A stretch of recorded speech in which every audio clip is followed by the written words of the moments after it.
Good morning. Good morning, this is Jen. Is the mic on? Testing, testing. Good morning. It is Tuesday, April 27th, 2021, and this is the regular scheduled board meeting for Franklin County, and I'm calling the meeting to order. Would you please rise and join me in the Pledge of Allegiance? I pledge allegiance to the flag of the United States of America and to the republic for which it stands, one nation, under God, indivisible, with liberty and justice for all. All right, thank you. First order of business is an update from Potts Association legislative updates. Zach, Jim, are you on the phone? Yes, sir. We are here, or I am here. Well, help and yourself. Good morning. Good morning. So this update is a lot shorter than it normally would be.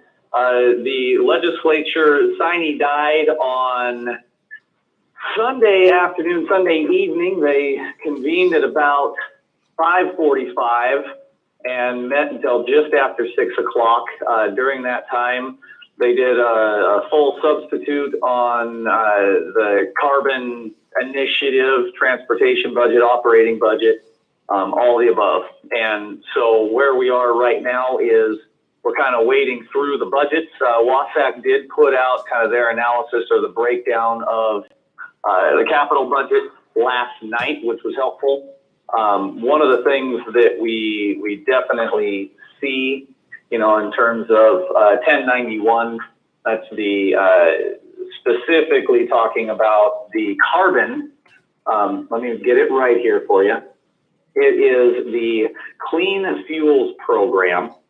And this program basically directs the Department of Ecology to adopt and establish a bunch of these rules, to which the goal is to reduce emissions from the 2017 levels by 20% by 2035.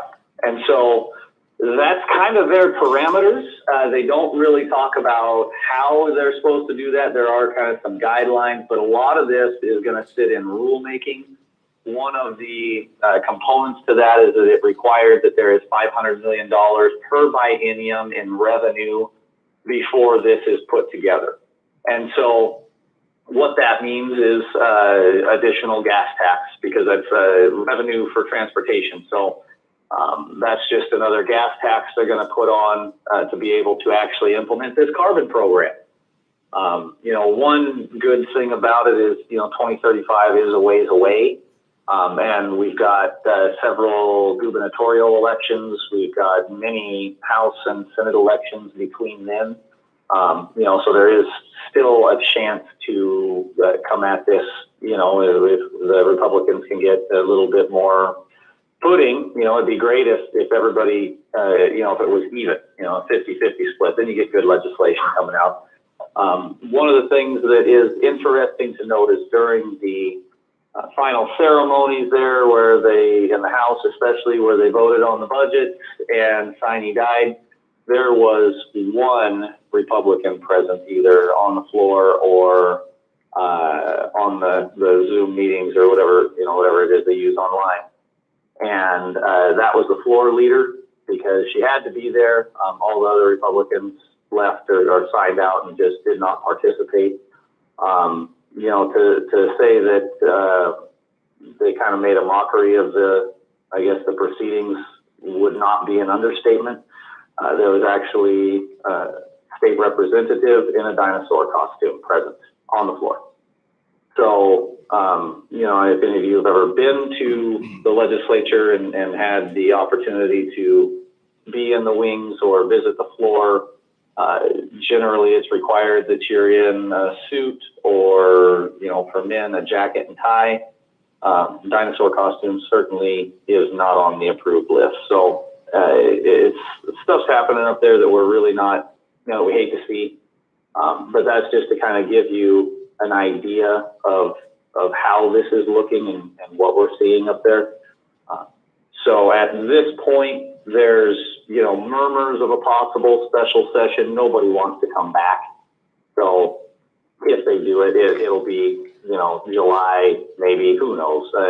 They really kind of just did whatever they wanted on the D side. The governor kind of got most of what he's been pushing for here over the past 8.5, 9 years while he's been governor. And so, this carbon fuel stuff is going to be kind of crazy. What we're doing right now is we're going through the bills that passed, and we're going to kind of give a rundown of everything that, anything that we've talked about here on the county level, specifically for Franklin County. We're going to really address any of the issues that may possibly affect your ability to budget and plan. And one of the things that I can actually absolutely tell you guys is here over the interim, especially over the next, 3 to 6 weeks, we're probably going to need to lean on WASAC a bit, the association, for some guidance, simply because most of the staff up there are attorneys. And a lot of the stuff that we're looking at is legal questions. How is this implemented? What effect does it have on us legally? How do we have to comply with this? So that's going to be an interesting go. And like I said, I'm not an attorney, so a lot of the language and just a lot of the policy is going to be difficult in terms of impact and legality. So we are expecting some constitutional challenges here.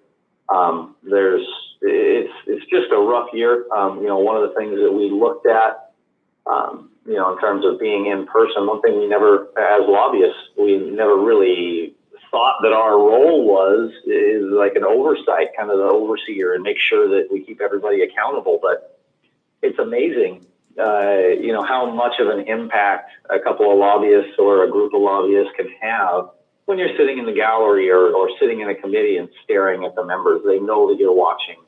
They know that they're going to have to answer to you. This year, especially in the Senate, getting a hold of anybody other than a legislative aide was next to impossible. If you had personal cell phones, you could call them at night.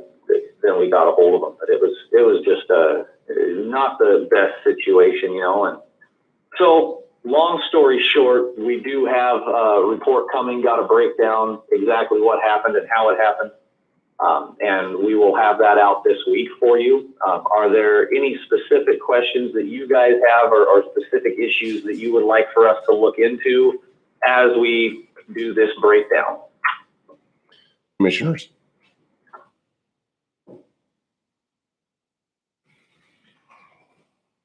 Zach, I'm pretty sure you haven't had time to read the WASAC breakdown.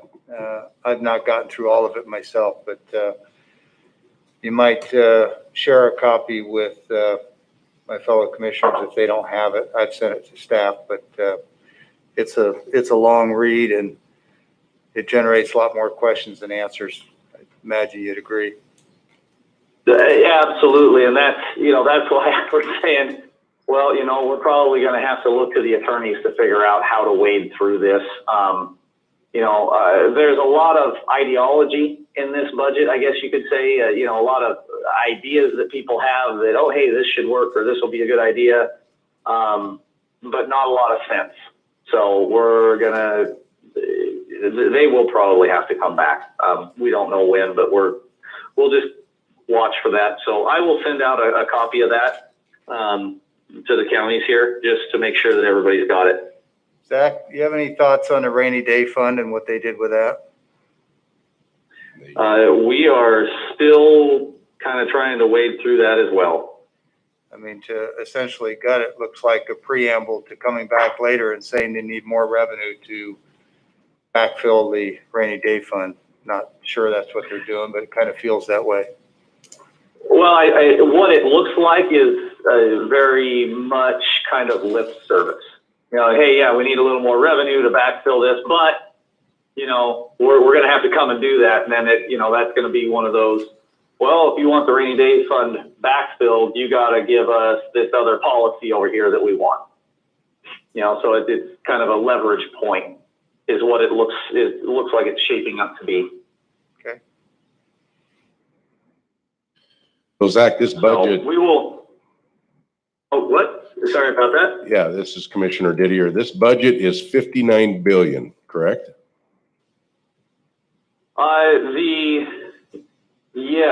there's actually more money than that is spent and appropriated when you look at the capital, operating, and transportation budgets. So in comparison, this thing has doubled in 10 years. We've doubled the budget of Washington State in 10 years. Or more, yes. And that's one of the questions, that your constituents, the citizens, should be asking, is my life any better? Do I have better roads to drive on? No. Do I have better services? And we're spending twice as much money. So, there's a big question. Where is it going? That's my point exactly. Yep. Where is it going? Who is the beneficiary of all these? I mean, obviously, if the state's spending the money, they had to collect it. So who's the beneficiary of the taxes we're paying? Got a flyer on the capital gains tax. Can you clarify there? Is there exemptions for the farmer or not? So the agricultural section in terms of capital gains and on the carbon program, those are our two big questions when we're talking about agriculture right now. So that is something we will be clarifying. Well, right now it's... Or attempting to seek answers on. And it's not clarified at this point. That is correct. Okay. So, and, like we're talking about the carbon stuff, that sits in ecology to develop the policies and implement these policies. They haven't done it yet, and who knows what they're going to do. So we're going to have to be pretty vigilant, on that front. Make sure that we don't get railroaded or attempt to. Commissioner Mullen, anything? So, Commissioner Peck, anything more? Zach, last I heard there were carve-outs for ag on the capital gains. There were 2 or 3 others as well. I just don't know, like you, in that 15 minutes between 5:45 and 6 on Sunday night, what they substituted, what they changed. You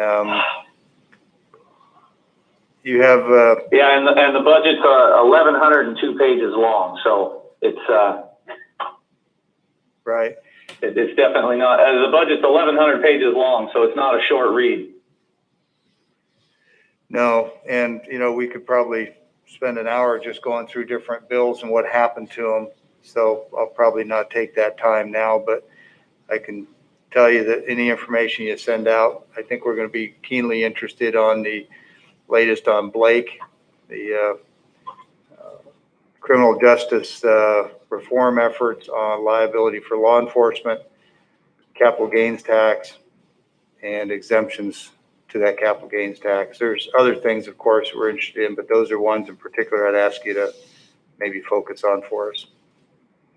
Absolutely. I've made a note, and we will make sure that we include some information on all those areas.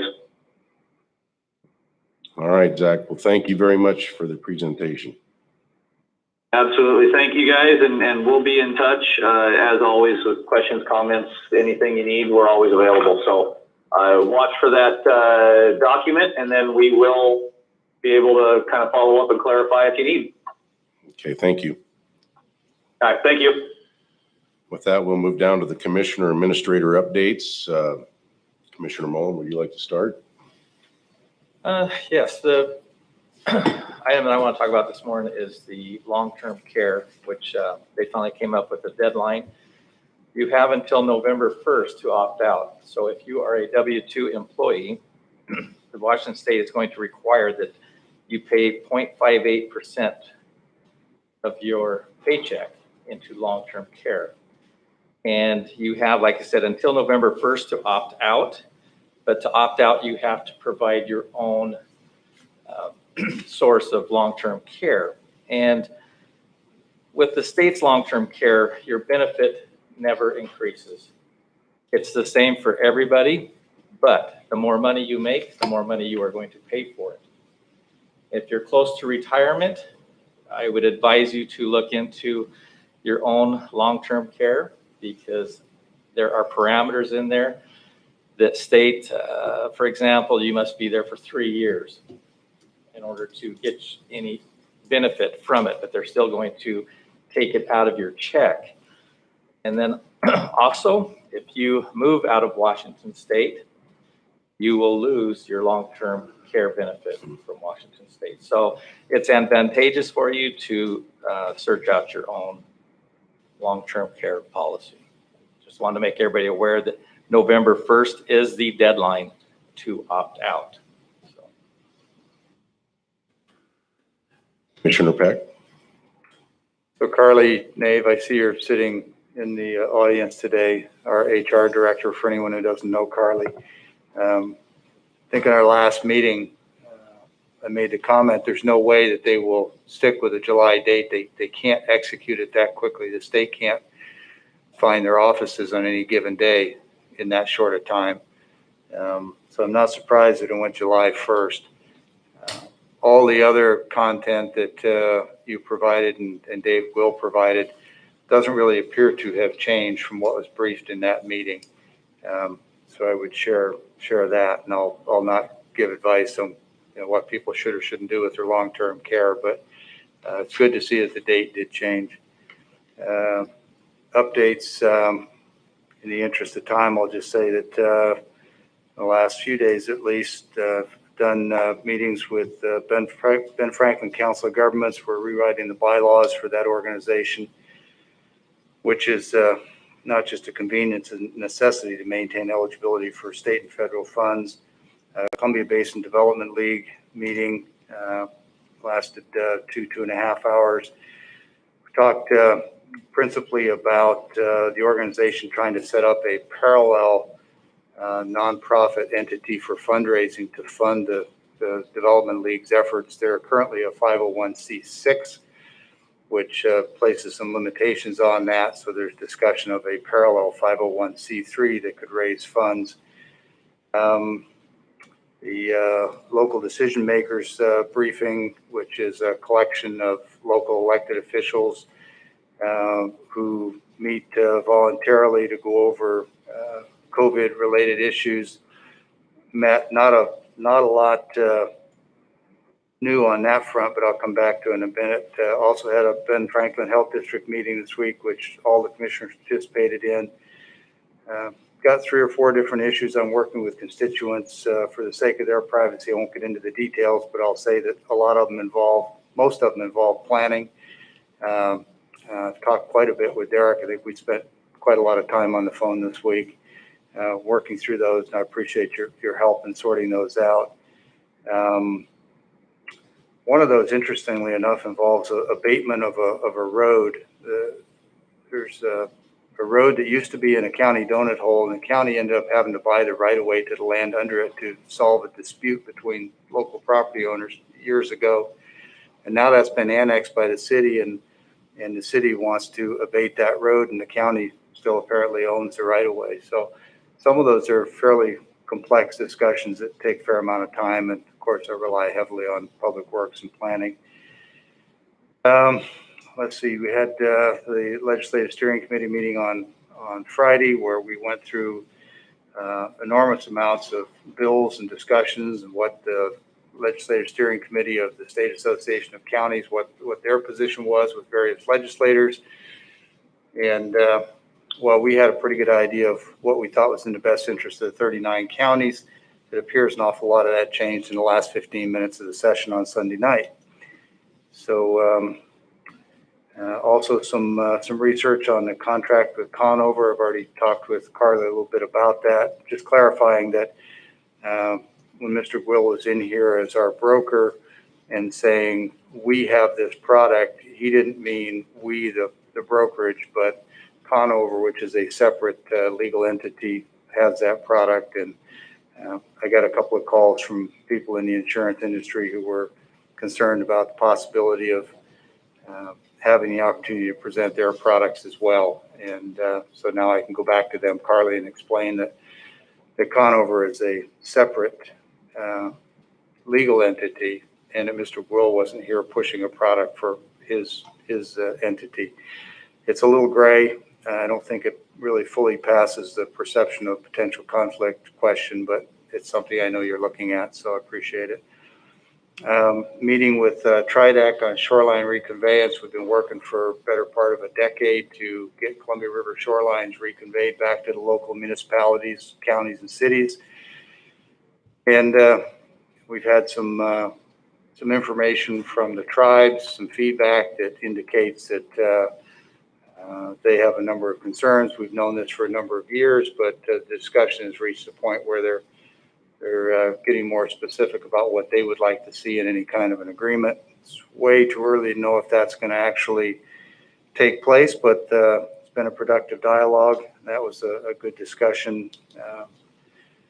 And like any other week, a million phone calls on different topics. So that, since it's the first time we're doing it, that's probably as much time or detail as I'm going to take on these, but suffice to say that I think all the commissioners have a fair amount of stuff on their plates. Thank you. Keith? Yes, sir. A couple of things. I think that the biggest concern right now, obviously, are the increasing rates of COVID transmission in Franklin County. As of, I believe it was yesterday, we were in excess of 300 cases per 100,000 in Franklin County, 301. And that's up from 230 a week ago. Threshold for remaining in phase 3 from the governor's office is 200. And so this spike in cases is putting us very much at risk of having to go back to phase 2 on Monday of next week. I don't have, it's just informational. I don't have a solution to quickly turn that around in 3 days now. But that's the reality of what we're facing. And I know the commissioners are well aware of that, the risk of having to be pushed back into phase 2. Benton County is slightly under the 200, but they have been getting close to that. So we'll see where their cases go. Throughout the past year, we have always remained in the same phase as Benton County. We have a regional medical system, hospitals primarily in Benton County. Many of the medical providers are located over there. So that's going to be an interesting twist if Franklin County is pushed back to phase 2 and Benton County stays at phase 3. Plus it, as you know, stating the obvious here, it creates a huge economic disadvantage for Franklin County with if restaurants have, for example, greater capacity in Benton County than we do in Franklin, that just creates a competitive disadvantage for us. So very concerned about that, and I'm hopeful that we can turn that around, but I'd say I'm not overly optimistic that in those few days that we'll see those numbers drop significantly, or at least enough to get us under the 200 threshold. Keith, before you move on, I would just add, had a conversation on that subject yesterday with the governor's staff, along with Commissioner Delvin from Benton County and a couple of other folks, and we were trying to nail down what the likelihood is that the governor would actually move us back, as has been done with some other counties. And they were not overly encouraging. In effect, said that either the numbers are there or they're not. And then asked them about phase 4, looking forward, and it's pretty clear to me that they don't have a sight picture yet on what phase 4 even looks like. Yet there was some discussion about the exit plan or exit strategy for when this was all over. So I found it interesting that they're kind of looking at all those different things, but they really don't have anything to tell us right now about what phase 4 looks like, which of course, if we go back to 2, it's going to be a while before we see 4. Thanks. Next item, had a follow-up meeting with our regional partners on the shoreline reconveyance issue. For the benefit of those that may not remember, we've been working for actually several years with the congressional delegation on the possibility of reconveying land that was acquired by the Army Corps during the 1950s and 60s for flood control, and trying to get those reverted back to local control. The Army, because of the way the dams are built in the levee system, those lands are not really needed by the Army Corps, and we would prefer to have those back here under local control. So we're working with primarily TRIDEC. David Replugs headed that effort up with Congressman Newhouse's office to try to navigate it would require congressional action. So it's trying to navigate the ins and outs of politics in Washington, D.C. to get that accomplished. But we recently received some feedback from the Umatilla tribe that has an interest in some of those shoreline parcels to make sure that we're meeting the obligations of treaties and tribal rights. So that's what kind of stimulated the purpose of that meeting. Nothing really new. It's a slow process, as you know, getting through Congress, but we have been in communication with them and trying to steer that toward completion once Congress has the ability to act on that decision. Tomorrow, Commissioner Mullen and I will be presenting a State of the County address through the Tri-City Chamber of Commerce at their monthly luncheon program. We've got a slide deck and some notes prepared to offer that presentation. We're doing that in joint with Benton County. They're my counterpart, their county administrator, and Will McKay, their new commissioner, is participating in that. Still have not received final information from the U.S. Department of Treasury on the Recovery Act funds that we anticipate. Indicators are that we won't receive those final instructions till the first tranche of money comes around the 10th of May. So we're following that. Obviously, legislation, some of those issues, continuing to work with the port on our .09 fund economic development program. We've got letters out to all of the cities in Franklin County, the economic development partners, to kind of a request for proposal. That when they submit those proposals, the committee will meet and bring a recommendation to this board for final approval of those. Got a couple other things that I'll talk about in under administration office business, but I think that's a fair update for the past few Thank you, days. Keith. With that, I'd just like to add that the Hanford Communities Board, we are meeting today at 3 o'clock, and we're really pushing the issue of getting that Hanford reservation cleaned up. And we're trying to really increase a stronger language and get it accomplished, which is going to be a monumental effort. Workforce development, Todd's doing a great job as chairman. They have an excellent program there about getting people employed. We got that meeting today at 4. But what I really want to focus on is Ben Franklin Transit. Ben Franklin Transit, according to their book here, their budget book, and Commissioner Mullen and I sit on this, their sales tax revenue is projected to be $40.2 million, a 6% increase from the 2020 forecast. With that, they got $18 million in the CARES Act funds from the federal government. And we don't know the total amount. Do you recall, is it $21 million they're going to get from the Recovery Act funds? I'm not. It was in the 20s. And with that, I'm going through this book here and looking at some of their budgeted increases, just two in particular. The planning and service development costs are budgeted to increase 104.1%. Marketing costs are budgeted to increase 56.7%. These are just two out of all these others that are increasing their budgets. What Ben Franklin Transit here is they have too much money, and they're trying to figure out ways to spend it. And I think that us three commissioners ought to really work with Benton County and try to get some of that sales tax funds at 6.6% and apply it to our mental health facility that we're trying to establish over there in Kennewick. We need to get that established. And I think that this is a perfect opportunity with all these funds coming in from the federal government that we could wrestle away a portion of that, even if it's 0.2%. Third of what they're getting in sales tax, that would go miles to get that mental health facility established and up and running. And I'd just like a little input from the other commissioners, how they feel about this. I agree. I think that the size of their budget would be more beneficial to both counties to spend it in mental health. So I'll add that I've never sat on the Ben Franklin Transit Board. I've attempted, but apparently my views on their bloated budget and spending has made me unwelcome.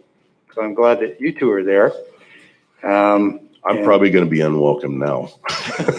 Well, I can tell you already are, words out. The 0.6 tax is approved by the voters, and it Yes. applies in the service area for transit, not the entirety of both counties. On two different occasions in the last several years, I've made formal proposals, I think sitting in this very chair in this particular spot, in bi-county meetings with the three commissioners in Benton County. And the proposal was to put a measure on the ballot asking the voters in the transit district if they would agree to reduce the transit tax from 0.6 to 0.5, with the provision that the counties would then enact the 1/10 mental health tax, for which we have authority from the state. That would create no net increase in taxes, and it would generate several $1 million a year for mental health programs, facilities, services. I favor direct money for services that are available in the private sector, not for building facilities. The first time I proposed that, it was a 4-2 vote. The second time, about a year later, that I proposed it again, there was no support from either of my fellow commissioners at the time, neither of these two gentlemen, nor from the Benton County side. Now, that proposal was intended to do an offset so that we didn't have an increase in taxes. The constituency of the Ben Franklin Transit, like with most special purpose districts, has a core followership that is dedicated to turn out and vote. So while I certainly support the notion of asking the question and seeing if those voters would agree to reduce the 0.6, history has shown that that's highly unlikely. And if we can do some kind of an offset, it makes it a little easier. Next, I'd point out that the tax revenue from that 0.6 at about $40 million, just the sales tax revenue for transit exceeds the entire current expense budget for Franklin County, just to put it in perspective. $40 million. You put the maintenance in it and ops, so you have their full ops and maintenance budget, and it's the bus system is way over the entire Franklin County current expense budget. There are three pieces of transit we need to remember. One is a federally required under the Americans with Disabilities Act, the dial-a-ride. There's more efficient ways to do that, but it's not the real problem in my judgment. Second piece are the van pools that principally go out to Hanford. They are a self-sustaining at-cost enterprise. They do quite well. They take a lot of vehicles off the road, and I don't see that they really cost as much. That brings me back to the third piece, which are the empty 40-passenger buses we see driving around. And I mentioned the other two pieces first, so that when you think about their budget being bloated to start with, but then you realize that the two smaller pieces really don't add to it. It really is all that underutilized bus system. So I'm not opposed to public transit, but the last time I did the math, and I admit it was probably 5 years ago now, but I calculated that you could pay an Uber driver approximately $22 to $25 to come pick you up at your door and take you anywhere in the Tri-Cities. And that based on the number of riders that the transit had in that year, it wouldn't have cost us any more. So just some things for perspective. Again, I'm not totally against public transit. In the right scale, at the right price, in the right city, maybe, but I think like my fellow commissioners have said, the one we've got is bigger than we need and more expensive than we can justify when you realize, and this is the last point, in Pasco, we have an 8.6 sales tax. Aside from the county government, which gets a full 1.0, transit's the biggest consumer, special purpose wise, of your retail sales tax dollars. And when you recognize that we haven't even enacted our own 0.1 cent for mental health, yet we all talk about how important mental health is, and we've got 0.6 going to transit, we need to scale down transit and improve the 0.1 mental health at the same time. So with that, Commissioner Peck, let me ask you, being the seasoned commissioner here, this would have to be a referendum that we'd put on the ballot, correct? for the voters to vote for. It would have to go on the ballot for the transit district voters, yes. Yes, and it'd be a referendum. And I think the three commissioners from Benton County and the three of us should probably consult and use a campaign to make this happen. I think I would support and recommend a bi-county meeting specifically on this topic, nothing else. And I would support asking the voters that Excellent. question. I think we should probably schedule that, Keith. Let's get that up and see what we can do there. Okay, with Being that, as I've been asking them to do it for a decade now, so we'll get it'd her be done. great to do it. All right, with that, we're going to move on in our agenda here to the closed record hearing for zone change 2020-03 to SEPA 2020-12 Parker. And Nicole is presenting. So at this point in time, I open the closed record hearing. Thank you, Mr. Chairman. And before we proceed further, in accordance with the Appearance of Fairness Doctrine, which governs conflicts of interest, and also the Open Public Meetings Act, which addresses ex parte communications, I think it would be an appropriate time now to ask the commissioners if they have anything to disclose. Commissioners, I don't. I've had no ex parte discussions and no conflicts, real or perceived, that I can identify. I have no conflict of interest that I'm aware of. Okay, thank you. Thanks for that procedural pause.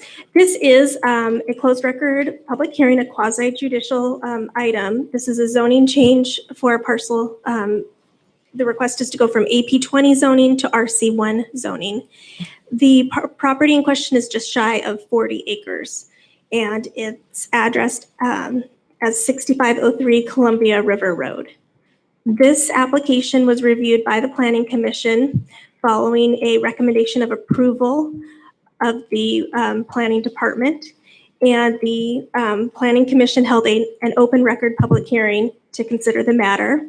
Following that, they did pass a motion unanimously to recommend approval to the commission for this rezone based on 5 findings of fact and 3 conditions of approval. In addition, there were no appeals. This application was also reviewed under SEPA. The SEPA file was 2020-12.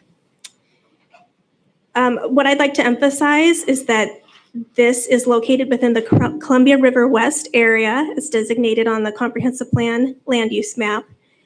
And as such, it's given a rural or a land use designation of rural shoreline, which makes it eligible for this rezoning. A rezoning will affect the development standards and the uses at the property. And most notably, it will change the minimum lot size. So it'll go from a 20-acre minimum lot size to a 1-acre minimum lot size. Sure. Are you trying to put this on? No, I'm not. I don't have any slides this morning. With that, I believe you have all the information in your packet. I'm happy to answer any questions. But again, there is a recommendation of approval forwarded to you, and an ordinance has been prepared with those suggested findings of fact and conditions of approval. Thank you. Commissioners, questions? Nicole, could you just speak to this land with respect to the shoreline development area in the plan? Yes. So the comprehensive plan designates different land uses, land use designations for different areas in the county. Most of the county is rural, not rural, is mostly agricultural zoning.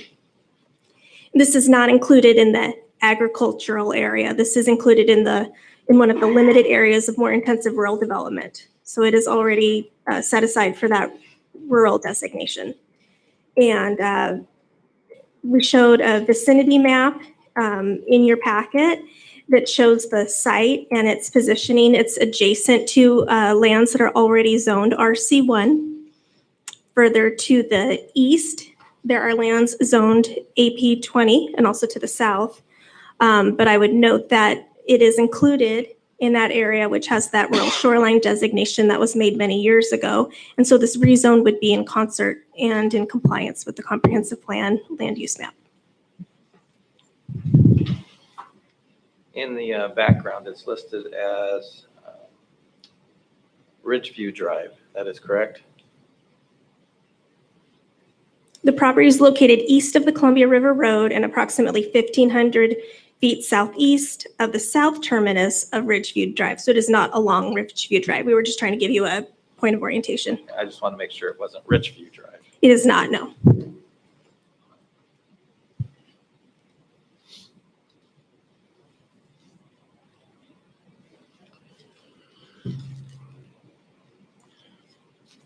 Could I ask a point of clarification? Absolutely, Keith. Nicole, I believe you just said that it was east of Columbia River Road. It's actually west of the road, but east of the river. Is that correct? I'm sorry, yes, Okay. it is east of the river. Thank you for that. It is west of Columbia River Road. Thank you.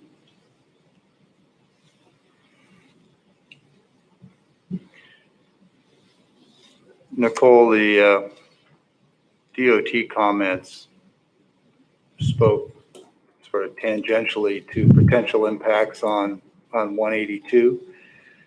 I don't think it's any secret to anybody who lives here that we're growing at an astronomical rate. And those people are likely to have vehicles and want to go places. And the way the county is constructed, that means 395 or 182, or you're a heck of a good swimmer. You have any thoughts on how DOT? Well, let me rephrase that, because once we approve in the package, it suggested that DOT was withholding comments for now. Are you expecting any more input from them on this package? No, not to this particular rezone. Okay. I would say that in the big larger picture, we are right now undergoing a periodic update of the comprehensive plan, and we've been in contact and communication with DOT about changes to the comprehensive plan looking countywide. Okay. And I'll just add in context of this, since it is closed record and we're talking about DOT, there has been discussion within DOT on projects like this of a beltway mindset with state and federal investment, not into the inner city areas, but broader out into the rural areas. So this, from what I can see in the map, doesn't appear to obstruct any potential future bridge sites any more than any other development that's authorized under the shoreline plan. So I guess really I'm making an observation more than asking a question. But the DOT comments came as a bit of a surprise. I knew that's how they felt, but it's one thing to say we think it's an issue, but they didn't appear to offer any suggestions or fixes or money, did they? I read it as a concern letter. Okay. Mr. Peck, yes. Thanks.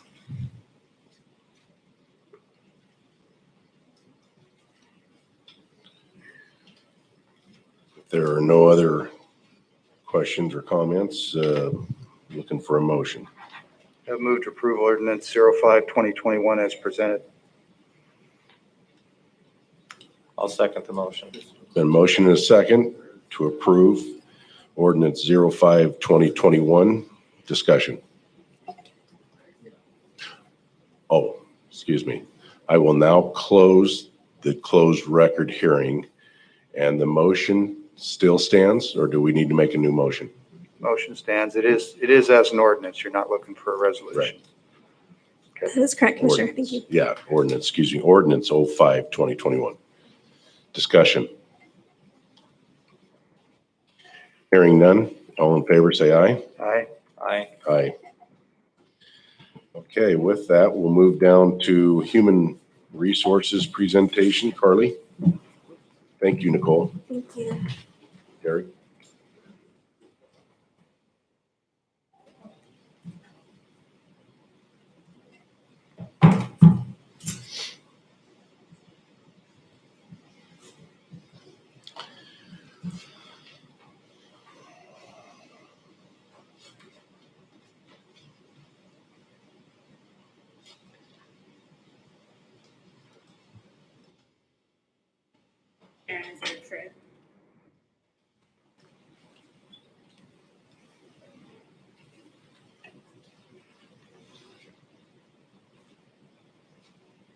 This one's.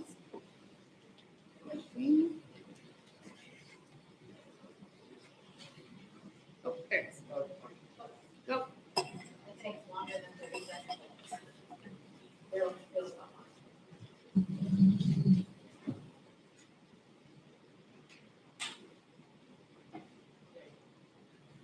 Okay. Good morning, Commissioners.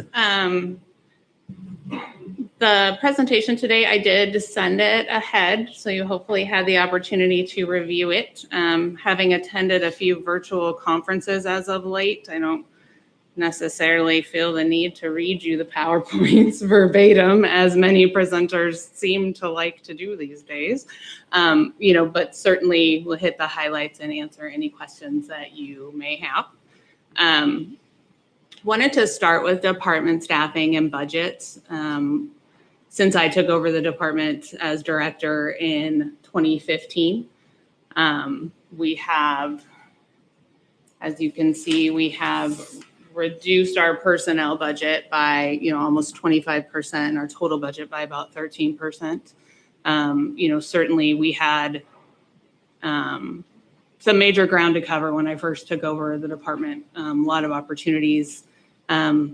Work's not done, not where we would like to be, but certainly have been able to build in some good processes and efficiencies to better utilize our resources.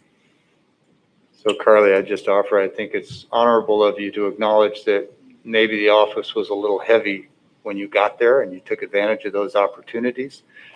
Even so, I think significant credit for reducing the amount that's being spent and doing more work with fewer people. So well done. My one question on this slide would be civil service. You had a 0.3 FTE overseeing that activity, and now civil service shows 0. So is some other office picking up that oversight? We've absorbed that Okay. into the other HR FTEs. So the HR generalist role is serving as the civil service examiner.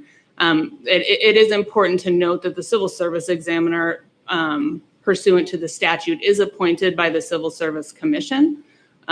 We were able to forge a very positive partnership with the Civil Service Commission, and that is a very functional relationship that I think ultimately does serve the county and the function of the Civil Service Commission the best. In the future, a different commission could say they want that to be a separate function, and then that would be up to the board to decide how to allocate those resources. Okay. Any other questions on that? And one of the reasons, to Commissioner Peck's point, why we are able to do more with less resources is the experience of my team. This is a professional HR team that holds professional certifications, continuing education. This is a field that is getting more complex, not less, over time. So we do spend a lot of time on continuing education and development. So I wanted to make sure everybody understood the background and experience of my team. And then, so some of the functional areas that we work in. So the Civil Service Commission, as you may or may not know, is a 3-member commission that is established by RCW 4114-010 to facilitate a merit system of employment for all employees of the sheriff's office. So all the positions except for the command staff positions that are exempt under the statute are appointed consistent with this process. So the commission facilitates a testing process for new hires as well as promotions. And then when the sheriff has openings, he will ask for a list of names. He'll get the top 5 names off of that list, and then he is able to appoint from those openings. The HR department provides administrative support to the commission. The civil service examiner functions as the clerk of the board to the commission, as well as facilitating the testing, processing, and the interaction with the sheriff's office through that process. We also support the Left One Disability Board, which Commissioner Mullen is a member of. That is the board that facilitates the benefits under RCW 4126.110 for a very narrow swath of law enforcement and firefighting. At this point, retirees, most of them are retired. It was a program that was, I think, realized how expensive it would be over time to provide full reimbursement for medical costs for the life of the retiree.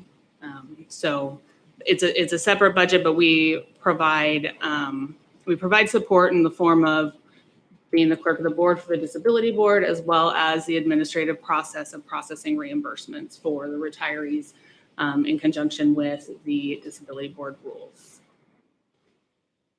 Any questions about that? I have one. How many left one retirees is this? We currently have 8 for Franklin County. So the Franklin County Disability Board serves any law enforcement and firefighter retirees where there's not a separate disability board that exists. So the city of Pasco does have their own Left One Disability Board. So we serve the other retirees. So is it 6 or is it 8? The bottom line says reimbursement. Oh, sorry, 6. All right, thank you. Yes.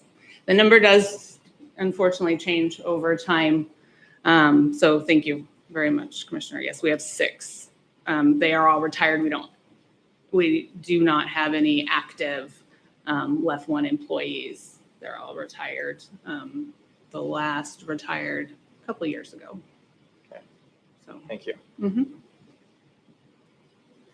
And so just some other functional areas that HR oversees, participates in. So labor relations is a big chunk of what we do. Approximately 64% of our full-time positions in the county are union positions. We do have, at this time, we have 3 contracts open for 2021. So we're still negotiating contracts. The corrections unit contract expired at the end of 2020, and then we have 2 new units and corrections that we are negotiating contracts for. For 2022, we will have 8 contracts open, 3 of those being bi-county contracts. So those we share with Benton County for the bailiffs under Superior Court, and then juvenile detention and juvenile clerical, those staff members.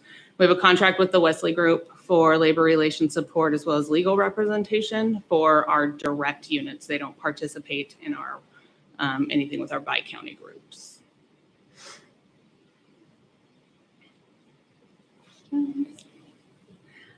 Recruiting and staffing management is another one of our functional areas. So there is support that we provide for all open positions in the county. We do job announcements, posting the position, advertising. We confer with departments if they're not getting enough applications. We'll expand the advertising. The advertising budget for job openings exists in the HR budget.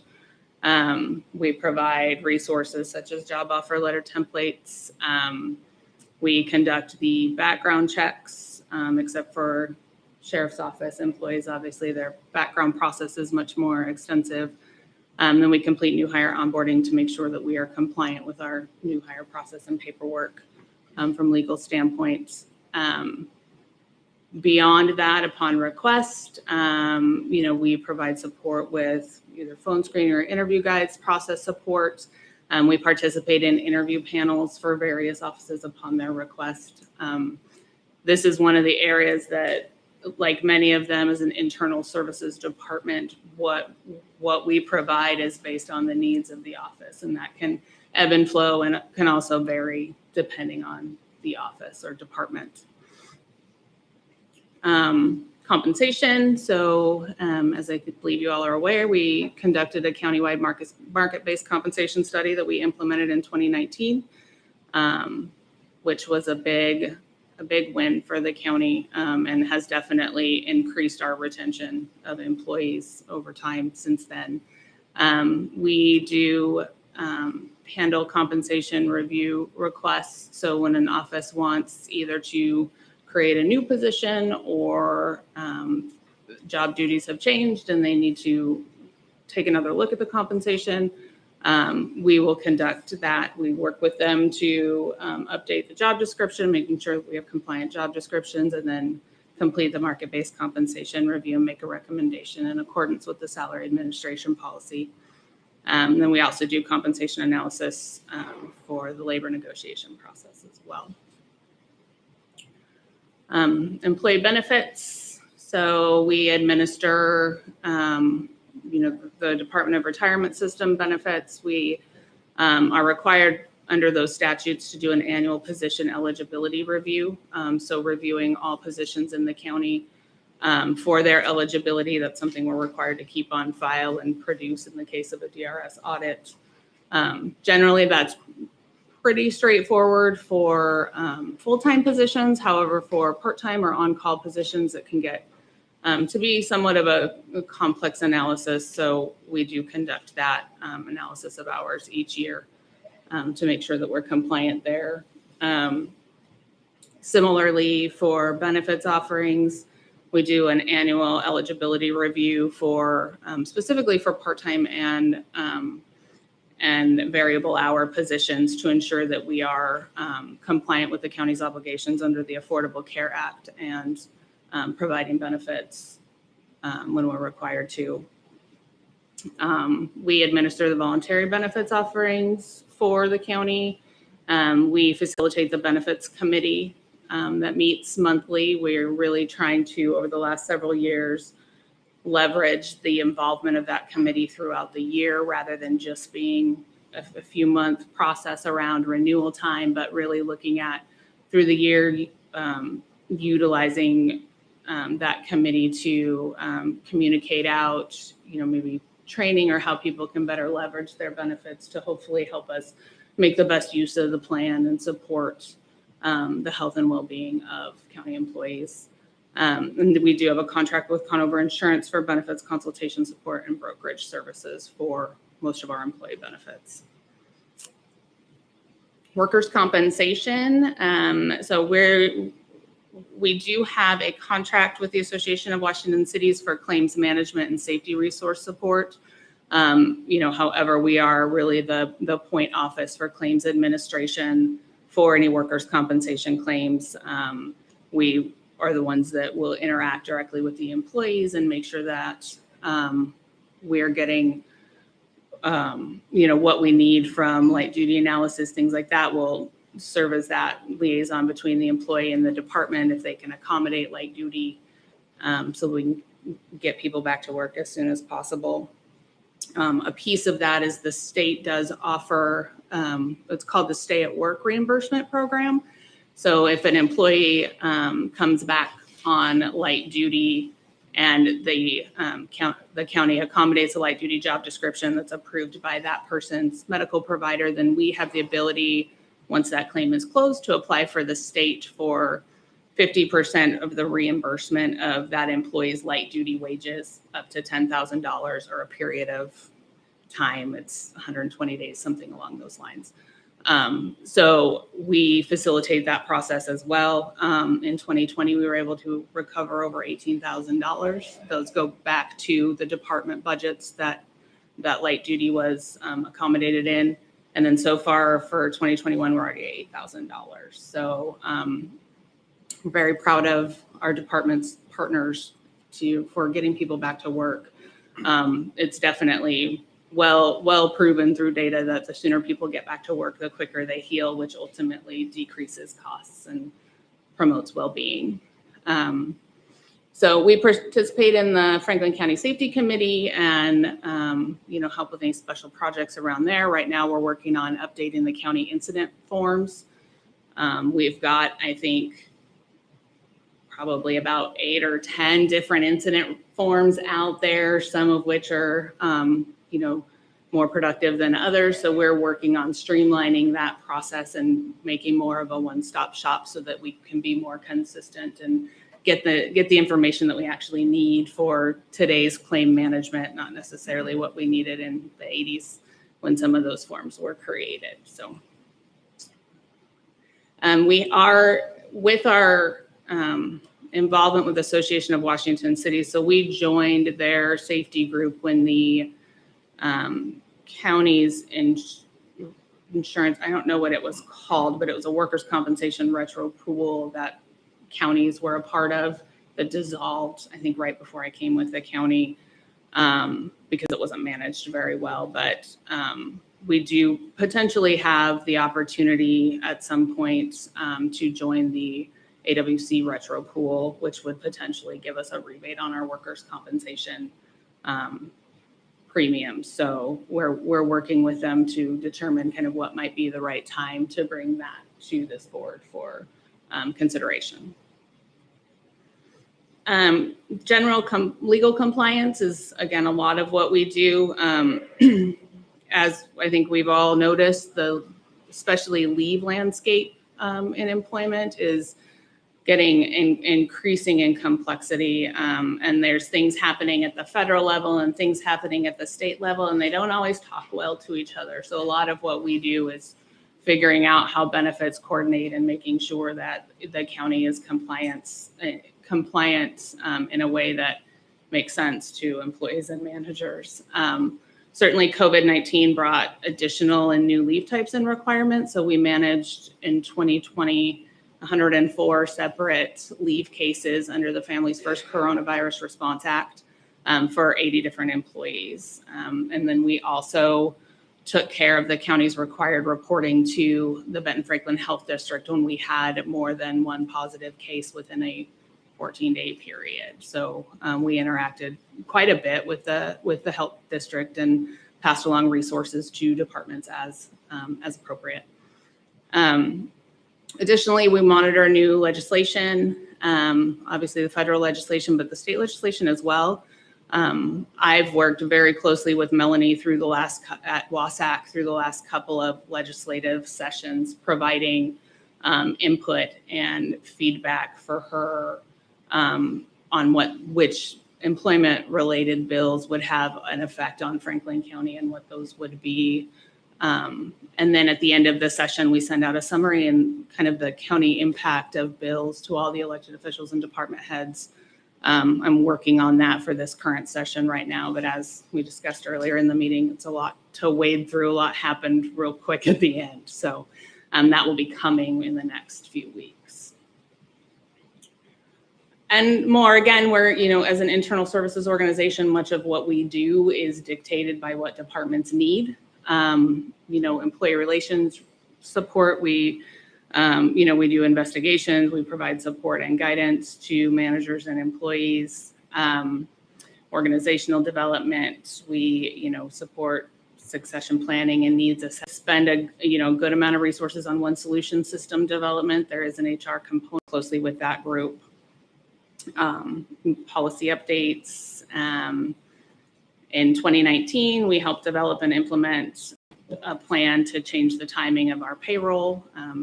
Those here would, recall when we went from semi-monthly to biweekly pay so that we could be compliant. Worked with our union partners to make that what was really a fairly seamless change, and it was a pretty big accomplishment for us and the auditor's office there. And then in the last couple of years, we've done a complete overhaul of the HR section of the county website and continue to update it to make it more informative and user-friendly for the public. In your package, I also included another copy of our annual report that we produce each year. We run it from July to June so that it's fresh when we submit it for the next year's budget process. So it's a little stale at this point, but we will be producing a new one of those this summer. And that is it. Any questions? Questions? I think you covered the bases. Tried. Of course, as soon as I sent it, I thought of other things, but I think it's the basics. It looks like everything's being handled correctly, and I do appreciate the fact that you're able to cut the staffing back and still get the job done efficiently. So thank you. Thank you. So Carly, on the one slide you had on there, you background checks, and you don't need to look it back up, but you said except for FCSO, which is the Franklin County Sheriff's Office, correct? Correct. They do their own background checks. They do their own background checks that statutorily are more extensive than that, Yes. that we are even allowed to do for Just wanted to regular clarify it, employees. though. Yes, I absolutely. knew what it was, and I just wanted to make sure that everybody else did, so thank you. Yeah, you Thank you betcha. very much for a great presentation. Of course, thank you. All righty, with that, we'll move on down to the Public Works Planning and Building discussion.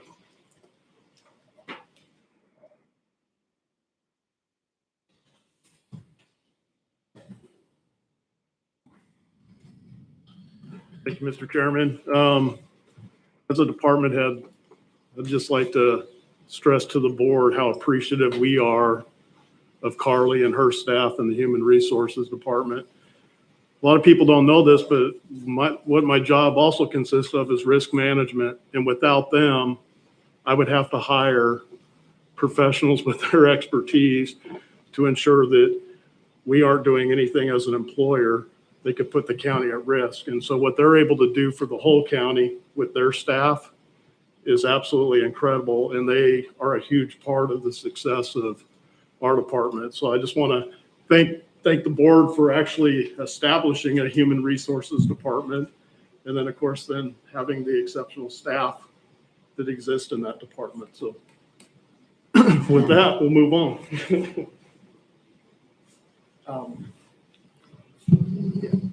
So I understand that there's some questions and folks have been making calls to commissioners or based on what I heard at last week's meeting. So really, I'm here, not exactly sure what we're looking for. I can give you a little summary as to what's been going on. Basically, in the end of January, the building department basically, first of all, you got planning, you got building. We have planning is, of course, land use issues. It's separate from building. They're under the same umbrella. The hierarchy or the organization of the department is planning and building department. Within that, there's 3 divisions effectively. You have building, you have administrative assistants, and then you have planning. Planning focuses on things like short land subdivisions, conditional use permits, code enforcement. We are report-driven code enforcement, meaning we don't go out looking for problems unless it's an issue of health and safety. If we see that, then we will act unilaterally. Generally, it's report-driven. The party needs to fill out a form. They can do it anonymously, but we need that form so that we can show, this is how we're spending our time. And then there's long-term planning, things like the comprehensive plan, changes to the zoning code. Those can be initiated either through public process or a private citizen seeking to do that, or those are initiated by staff or upon the request of the board for us to address some issue. In January, the state decided to adopt the 2018 Energy Code, which increases, and I believe we had a member of the public kind of bring this up at least at one time during public comment earlier. It increases and ratchets the efficiency, energy efficiency of homes. And then, of course, other commercial structures as well, but that's where we're seeing the primary impact. And that's going to increase the costs. The estimates are roughly around $10,000 per unit. Of course, all this is going to depend on the specifics of the unit, but $10,000 would not be a stretch, even as much as $20,000 per unit, depending on the size of the structure and everything else. Excuse me, Derek, does that apply to commercial and residential both? The changes, this cost analysis, I don't know. Well, just the energy standards. That's my We already had understanding. energy standards for a lot of commercial stuff. I just didn't know if that had increased. This, clearly you're talking about residential, but Yeah, my guess would be yes. I would have to go Okay. specific because that's just how it is. It's when they change one, they generally have that in commercial as well. Okay. So the builders knew this was coming, so they wanted to get ahead of the cost increase to meet those standards. So we got in 2 days about 10 weeks worth of submittals. Initially, we thought that was going to be a wave kind of thing. Like these were people were front loading kind of that was going to be the rush, and then it would taper off because, I mean, that's 10 weeks worth of submittals. We don't normally get that type of a submittal process. However, it hasn't. What we've been able to do is tread water. We are moving through those applications as fast as, am I not? Oh, I'm sorry. Sorry. And we are now at the point where, we're not going to get out from under it where we're sitting right now unless we have significant amount of time. Well, one of the things that we're trying to get is expedite this process. So we've I brought my building staff into more of a preliminary review phase. Applications go through kind of 3 phases. They're submitted, they get a preliminary review for completeness. If it's complete, then we will move it forward. If it's not, it's returned to the applicant to be complete. The reason for that is if we don't have a complete application, we can't perform an adequate review. So as of April 1st, we started requiring complete applications. So right now we're going through a process of, normally it would be first in, first out. But what we're doing now to expedite this situation is it's complete applications are moved to the head of the line. Ones that are incomplete, the applicants are being notified to address that issue. And to provide us the documents that we're missing or whatever. Applications do come with a checklist. So there's a checklist that applicants if every box is marked, then it should be a complete application. In that first phase, we're not checking to see whether or not the submittals are correct. That involves more time. So do they have trust prints stamped? Yes. Okay. Engineering if required, critical areas reports if required, these types of things. Assuming that's the case, then it gets moved to the building department, who then both building and planning. We review it to make sure, setbacks are correct. That's planning's role. Setbacks, is it the proper zone for that use? These types of things. Then building takes once it moves from that phase, moves into building. And what I'm describing is the normal operations. I apologize. We've had to make some recent changes. I'll get into that in a second.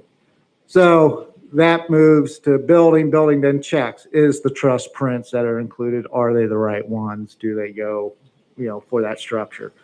Once all that's been done, they'll be back and forth between the applicant and staff, depending on if there's issues. If there's not, then we move it forward. We release the permit. We notify the applicant that the permit's ready for pickup. They come in, they pay their fees, and then off we go. Then they call to schedule inspections, and that's the 4th stage kind of in a construction proposal. So what we've had to do now is I've got pretty much all hands on deck reviewing applications as they're coming in. In-person applications aren't a problem when they're submitted in person because we're able to tell them in real time, oh, you need this, we need to get this done, these types of things. It's the online submittals.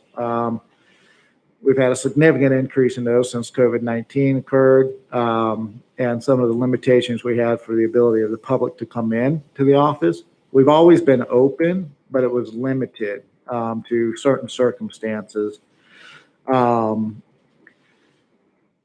But you were always able to come in and do a cold drop or something like that. You just had to call us, let us know you were out there. We would go out and we would deal with you out in the parking lot, basically. Now we can actually let folks in because we're in phase 3, but it's limited. So sometimes people may have to wait outside, and there's a sign up that explains all this since we moved into March 22nd.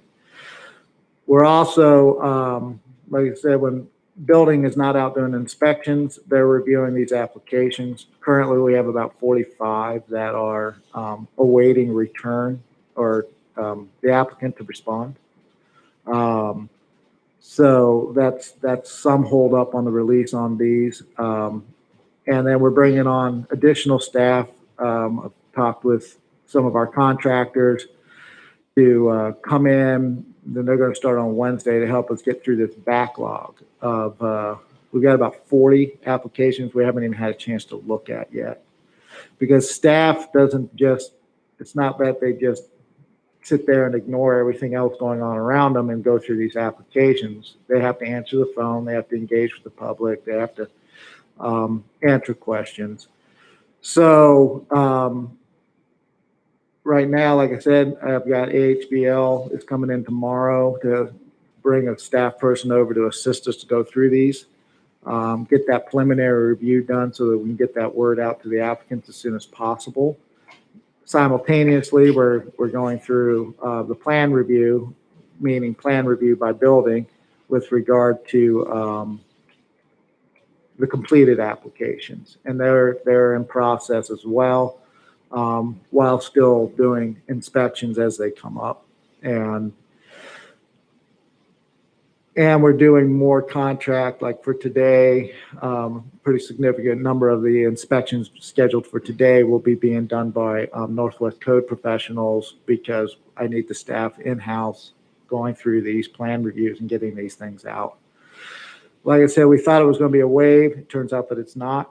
The stuff just kept coming. So we're just kind of treading water where we're at now. Part of that has to do with I don't have a dedicated permit tech. Sorry. Most departments will have somebody, that's all they do. They as the permits come in, they review them. And that's all they do. They don't answer the phone. They don't deal with day-to-day questions. They just sit there and process permits. So that's kind of where we're at right now. You know, my ask would be that folks, if they do have a question or a concern with what's going on with us regarding their applications, to contact us because then we're better able to respond and know, okay, this one's here. This is, we have so many of them. We can't, you know, I can't tell you where a specific one is in the process at this point. I can always get you that information. It just speeds up things. If they just contact us directly, we can work and see what we can do to accommodate their needs. But sometimes we're just locked in the situation that we're locked in. And so we're hoping, and I'm asking for patience and any assistance. Also, you know, I'm trying to minimize the budget, and that's been kind of blown out of the water right now due to my illness, those costs associated with that. You know, we put together a lean budget for 2021 based on what we figured was going to be the case. Also, just because it's kind of lean times right now, and so. At this point, I'm now, and this is hard for me to do because I don't normally do it, but I'm asking for your help. We don't have the resources in place right now to deal with the situation, and I don't think it's going to get any better. We will be, I have multiple subdivisions that are in queue for processing. And with the housing market the way it is right now, as subdivisions are created, they tend to be sold. And I think with our current staff levels, which are the same as what we've had since before 2010, I don't know how well we're going to be able to keep up. So happy to answer any questions. And yeah. So Derek, while you're moving the mic, you encourage people with questions about their applications to just call you As commissioners, we don't mind them calling us, but it is more expeditious if they go straight to the experts. What number should they call and whom should they ask for? If it's a planning application, meaning something to do with land use, you would ask for a planner, and the number would be 509-545-3521. Okay, let's do that more slowly for people who are Sorry. listening. The So phone for number, planning, 509-545-3521, 3521, and that's and ask for a planner. right. And that's the same number for building, but you would ask, specific to your building application. So you just call that 3521 number and say, I'd like to speak to fill in the blank. Correct. A building inspector, who do they ask for? Either, I will expedite, but it's best to ask for, it depends on the question you have. If you've got a question about an inspection, then definitely we need to speak to the inspector. Okay. If you're asking about application status, generally anybody on my staff can figure that one out. Ask for a planner or anybody in staff, okay? Yeah, you just tell us what you're looking for. We'll do what we can to find it. Okay, so let me just give you one more, because you'd be surprised how often this question comes up, or maybe you wouldn't. Somebody's already submitted their application. Right. They've been given a permit, and they're in the midst of construction, and there's a question that comes up about what the permit allows or doesn't. Is that a planning question, or is that a building question, or does it not matter? In that case, I'd say, again, it's going to depend. So generally it won't matter. You ask what the question is, we'll route it to the person. So we just suggest that they ask for Mr. Broughton. You could do that, but Well, understand everybody wants to talk to the guy in charge. So. that's what I'm saying. Give me an answer that I can give people so that they aren't calling and taking up your time. Yeah, I'll just tell them to ask for somebody in the building department. that's correct. If you've got a permit question specific to a permit, again, if you ask, tell us what the permit is, address at least, we'll be able to figure it out. Okay. And we'll route it to the proper Great. person.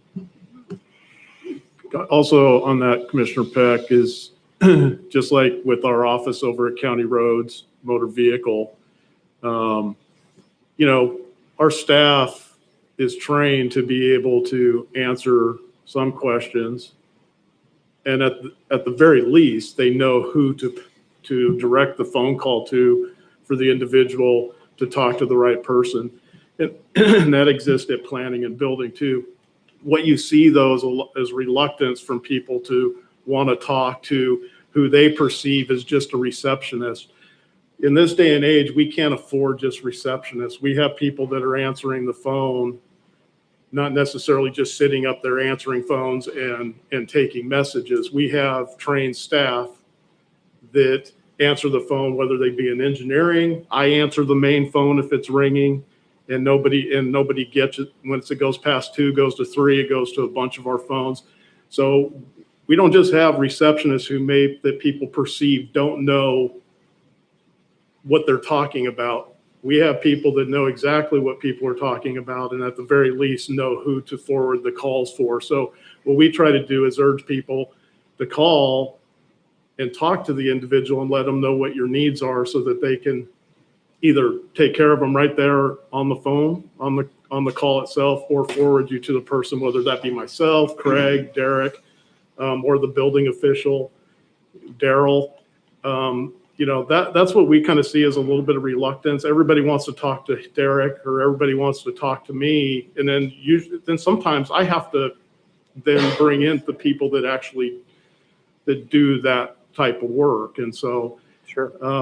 Certainly we just want to let the public know that our staff is very well trained. They know their jobs, and they certainly know who to direct the phone calls to. So just trust that will happen. Okay. Commissioner Mullen, questions? No. Derek, first of all, I want to ask you, how are you doing health-wise? You got a clean bill of health, or where are you at there? I'm okay, I guess. My biggest thing is I have to remember that I did have a heart attack, and I think I've been pushing myself a little harder than I probably should be, but I took this job, knowing that there was going to be work to do, but I wasn't expecting what I walked into when I came back. And there's been a bit of a scramble to get some of these things taken care of.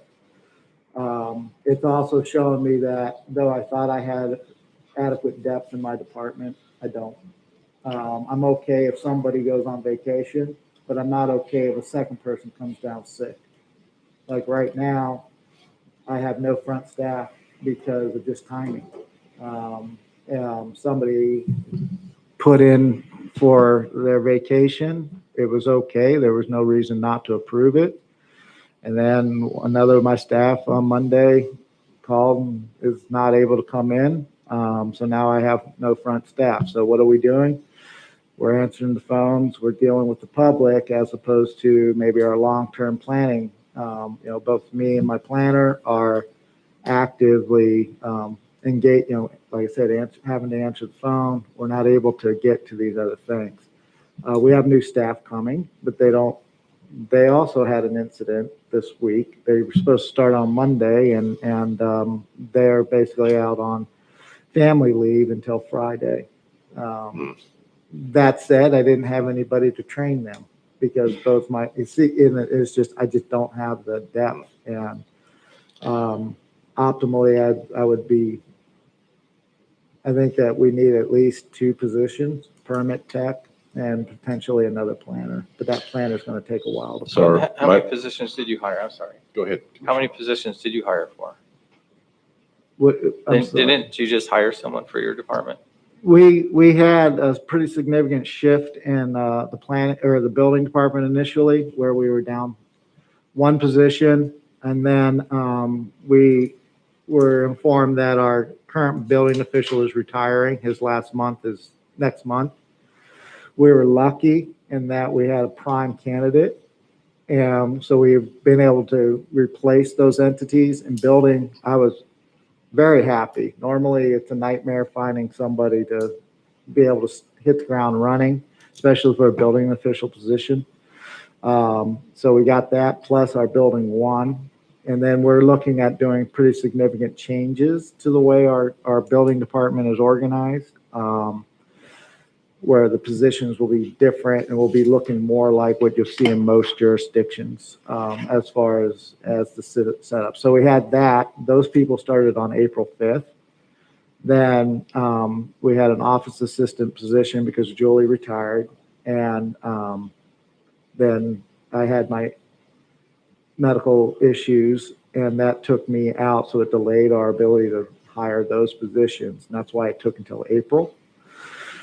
But we have someone now. She just came over, but like I said, her start date was supposed to be yesterday, but I don't have anybody there to train her. And then she has an FMLA situation, Family Medical Leave Act kind of situation where she's going to be out until Friday. So Derek? We haven't hired new positions. What we've done is replaced and backfilled positions. Yeah, thank you for clarifying that, because that was a pretty long answer. I'm sorry. Well, no, that's Yeah. fine. The details appreciated, but I don't want anyone to lose sight of what you started it with, which Right. is you said that you have the same staffing today as before 2010, 11 years ago. That's my. So what you've done lately, adding, minus, people trading it, is all interesting, but the real issue is that your staffing is no different than it was 11 years ago, and we've seen record growth, fastest growing in the state. Yeah. Over those 11 years. So with that, I started off with your health, and that's the most important thing is your health. And I want to emphasize that because I'm concerned about your health, Derek. I know there's a lot of stress in this job, and stress is not good. Okay. So I want to ask you, your staff, how many planners do you have? I have 1 planner. 1 planner. How many applicant form people do you have? I've got 3 admin staff. Okay. And inspectors? I have 3 inspectors. 3 inspectors. And then front office, there's 2, but they're both out. No? No, that's my total.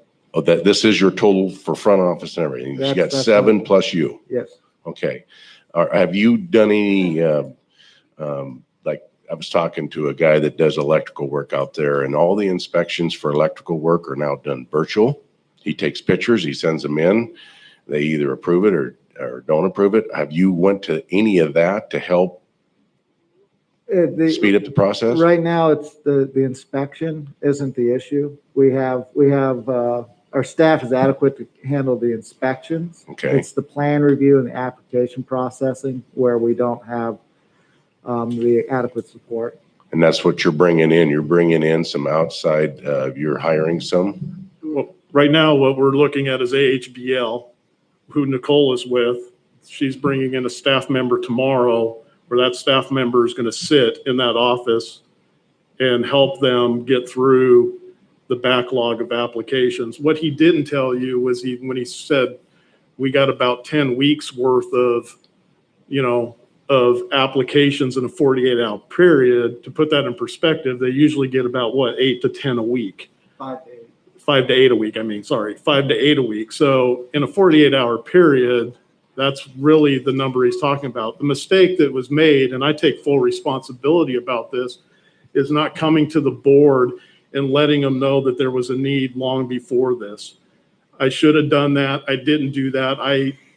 My focus is always trying to continue to do things that is consistent with the budget that's been approved by this board, and to work in those confines. I will also say that certainly when it comes to employee and organizational items that we've brought in front of the board, the planning, we've seen resistance from the board on some of those, past requests.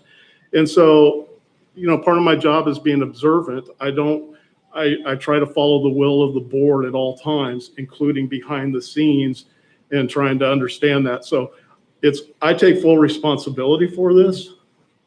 It's not the staff. It's not Derek's fault. What it is we got more applications than what we have the ability to be able to process in a timely manner.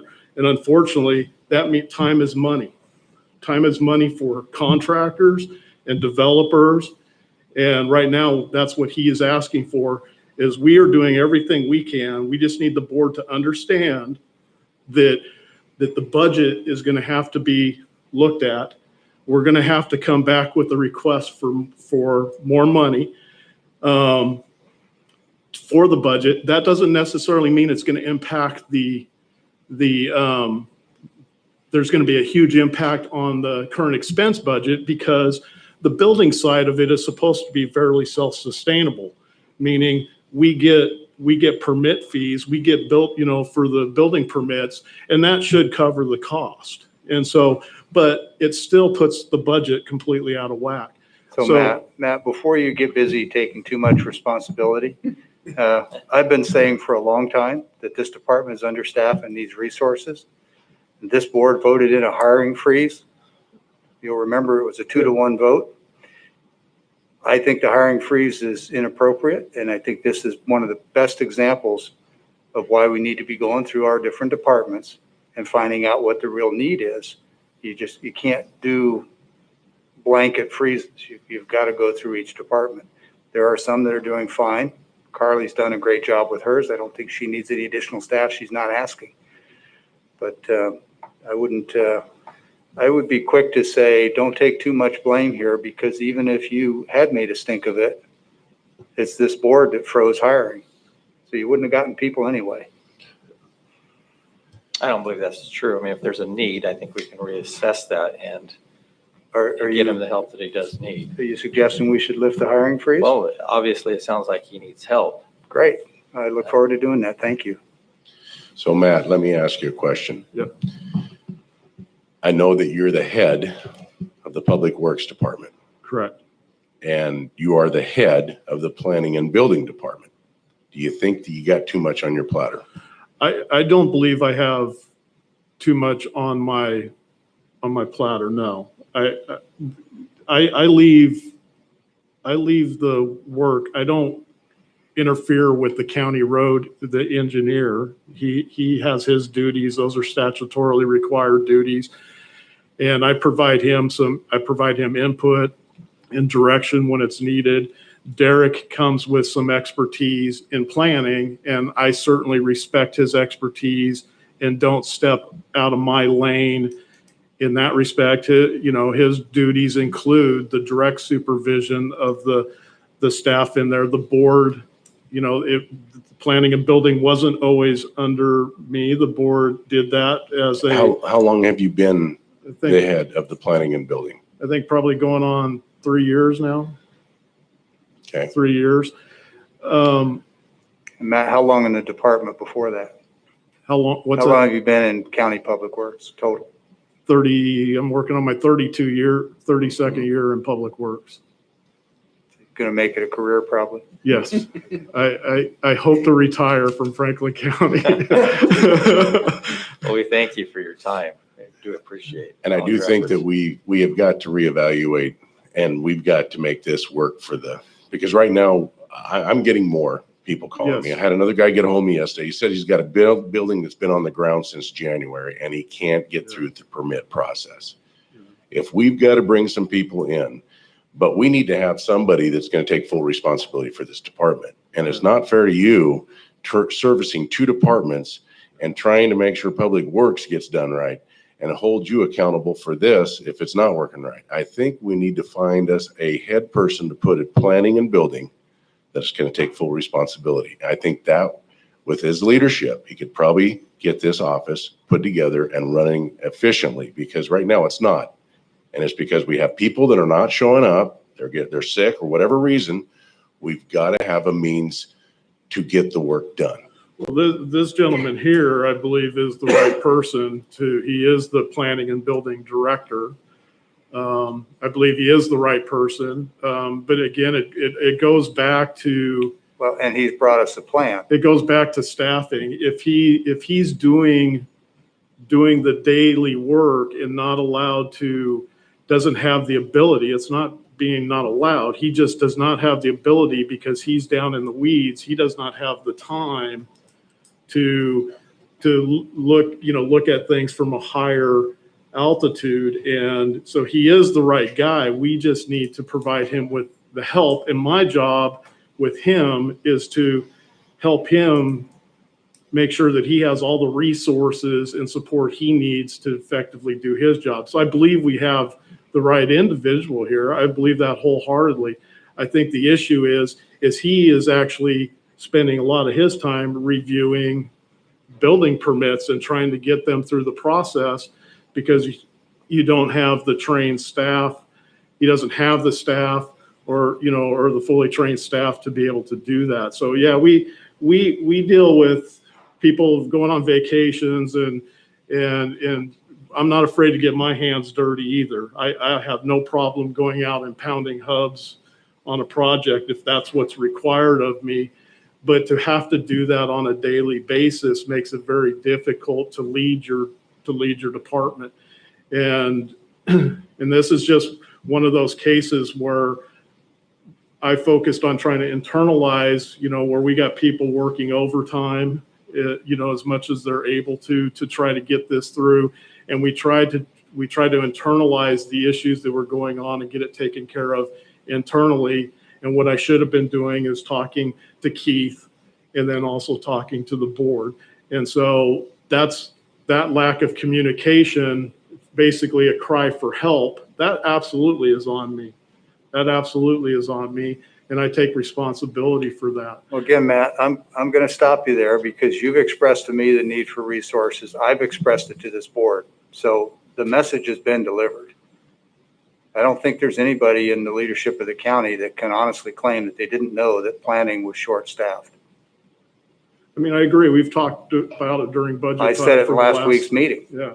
And multiple times previously. So it's noble of you to stand up for your team, but frankly, we just simply need more technical level staff. Correct. To do the day-to-day processing and execution of applications and permits so that people can go from a permit to a finished product as quickly as possible. Correct. And we just aren't staffed to do it. And 2010 staffing in 2021 doesn't cut it, not when you're the fastest growing in the state. I do appreciate you coming forward today and letting us know the needs. Obviously, it sounds like there's a desperate need for additional staffing, and we do appreciate you coming forward and reiterating that so that we can get the solution or the problem solved. How many positions are you looking for? 2? Is that what I heard you say? Or We believe too, he needs another planner, and then we're looking at a permit tech or a permit specialist, where their primary function is as permits come in, they're doing the review and they're moving these permits on. There's not a planning or building department in the state of Washington that does not have a permit specialist or permit tech. Except this one. Except for us, yeah. And well, so I do appreciate you coming forward today Yeah. and letting us know what the need is, because if we don't know what the need is, how are we supposed to? But, you know, I always work to be respectful of the board's decisions. Those are budgetary decisions, and our job, I've always said I've said it publicly 100 times, and it may sound cliche. It's now a Matt Mahoney cliche. My job, I feel, is to carry out the will of the board, the decisions you make. They're difficult decisions. I don't argue with those decisions. Once you all make a decision as a board, it's my job to manage the day-to-day operations of these departments based on those decisions. And, you know, like I said, I appreciate Commissioner Peck, you know, what he's saying, but this is a case where maybe I should have just been a little bit louder, and I apologize for that. So what we're doing now is we're doing everything we can in the short term to bring in people using the consultants that we already have agreements with to get these processed, because we know that establishing, kind of coming up with an organizational structure, presenting to the board, and then getting people hired, that's still down the road a little bit.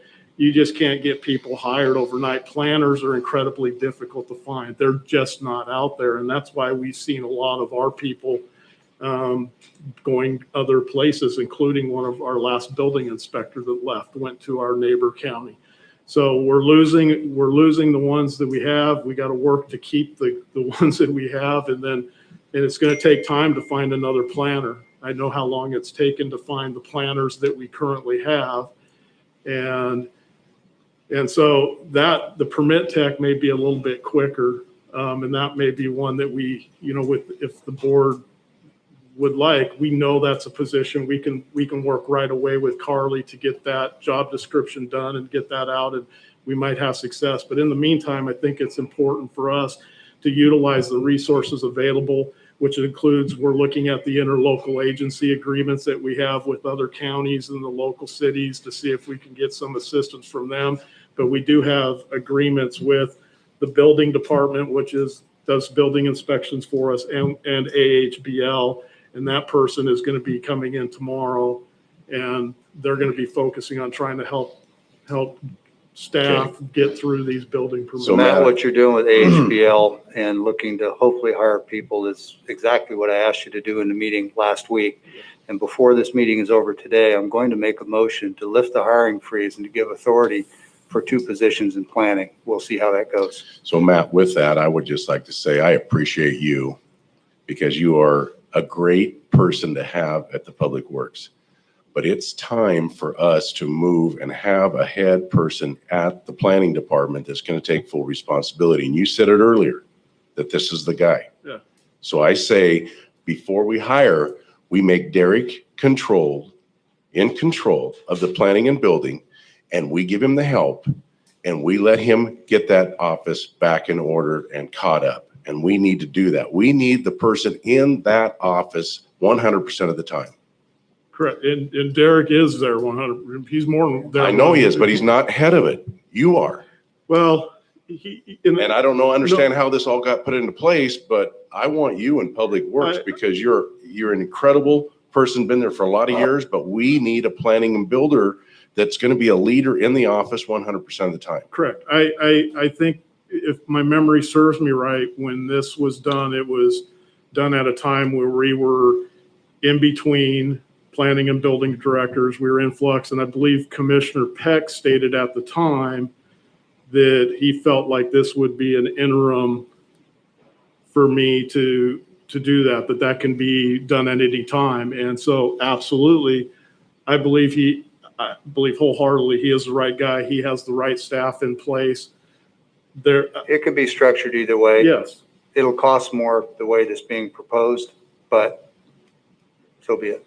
Yeah, we're going to be there to support him no matter what the organizational structure, Right. just like we are with any other department in the county. So I do understand what you're saying. I appreciate what you're saying. And I believe, I can't speak for the board, I don't, but my recollection of when this was going on, this decision was made, I felt like there was a little bit of that this wouldn't be forever. It's been 3 years. Yes.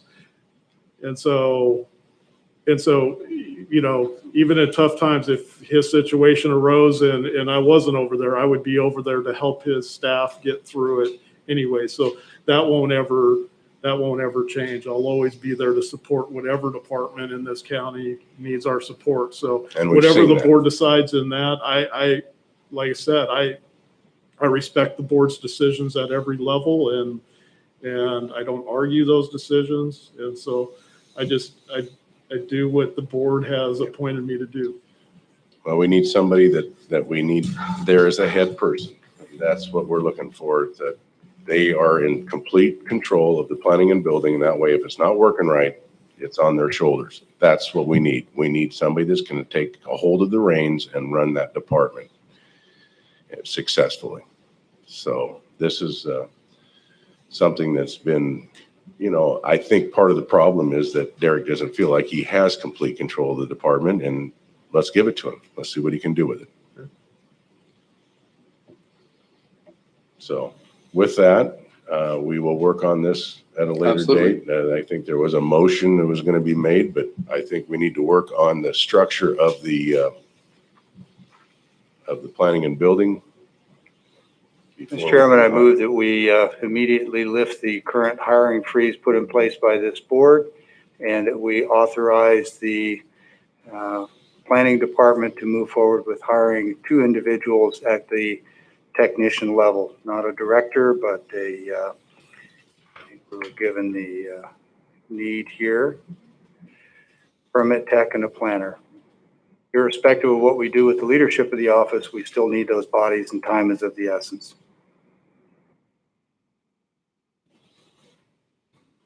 You can still address the leadership of the office later, but they need help. They've come to us multiple times now.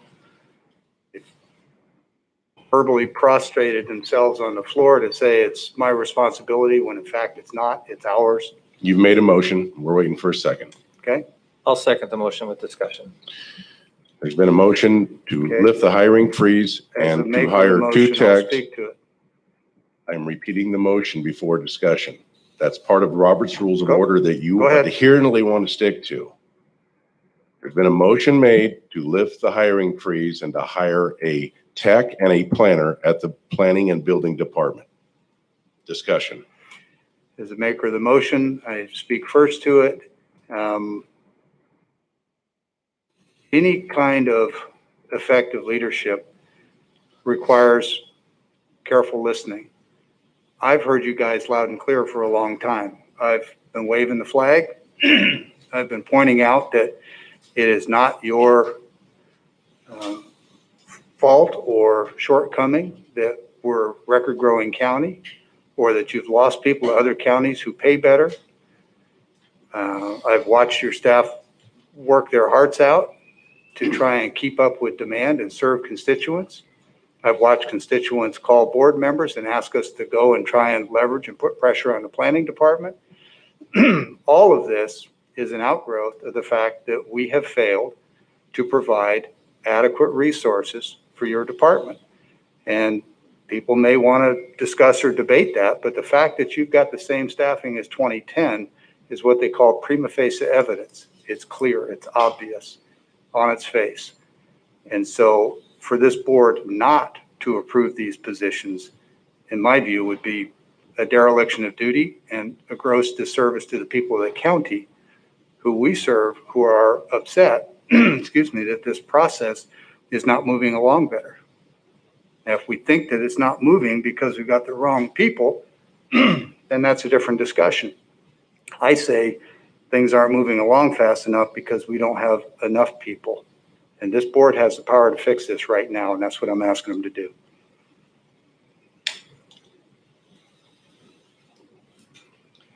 I'm in agreement that we hire the 2 positions for the planning and building department.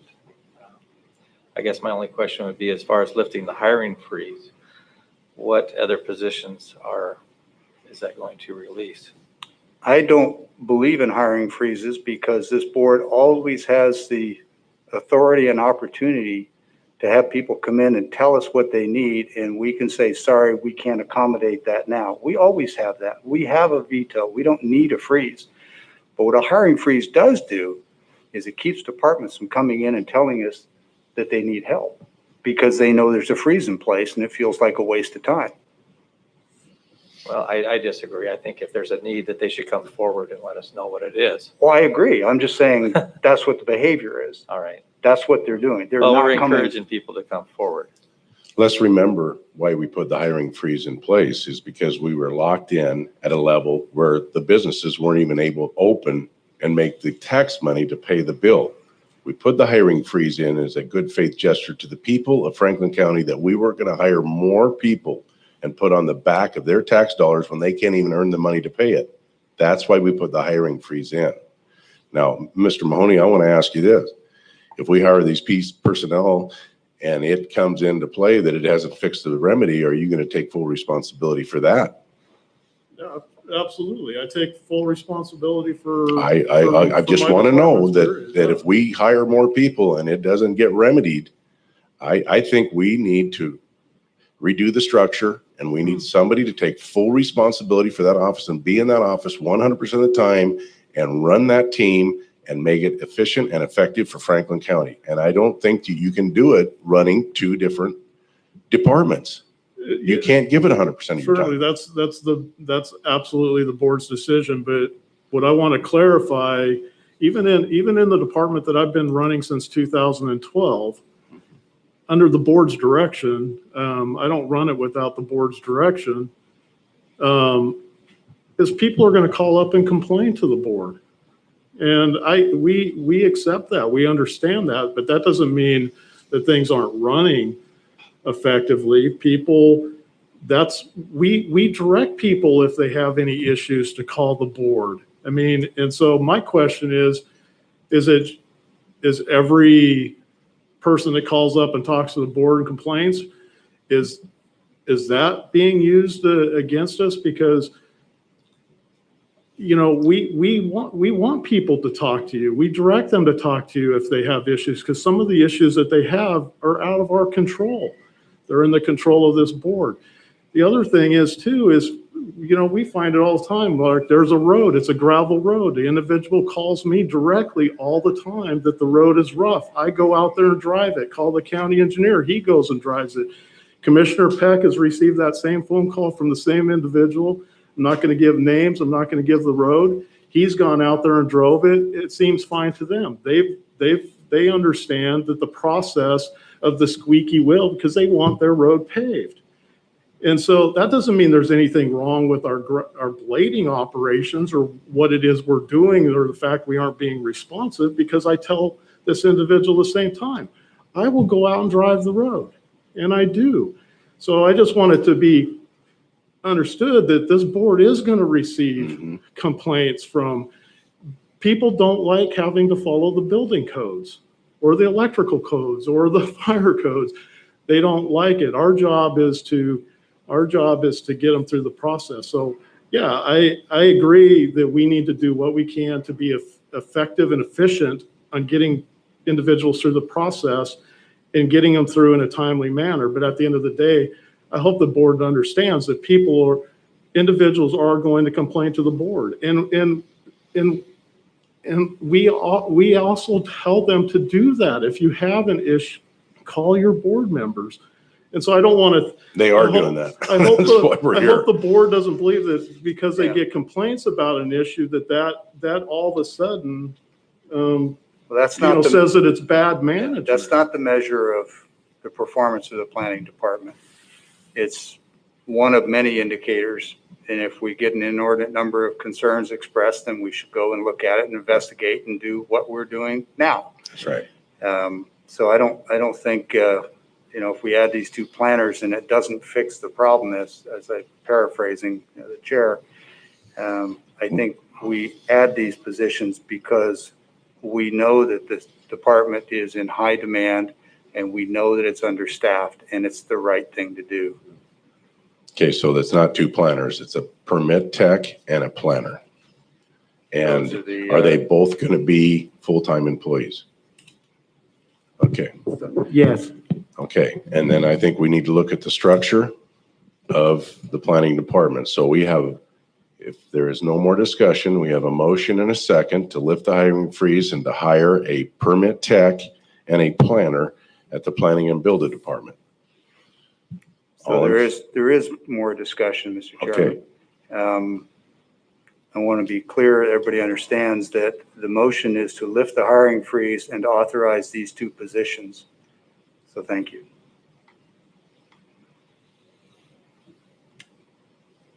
Any more discussion?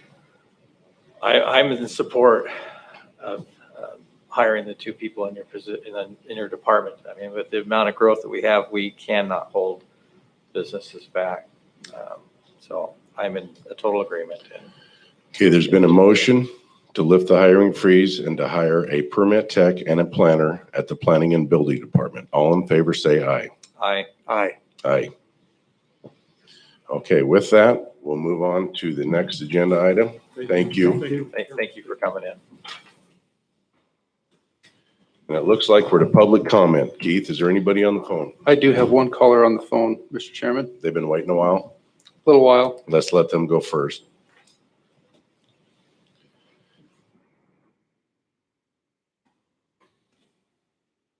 Good morning. Is this Heidi? Heidi, are you there? Yes. Okay. You have the floor for 4 minutes.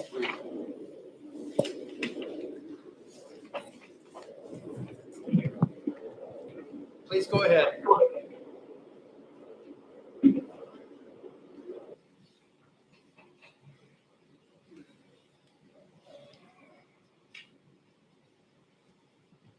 Heidi, can you hear me?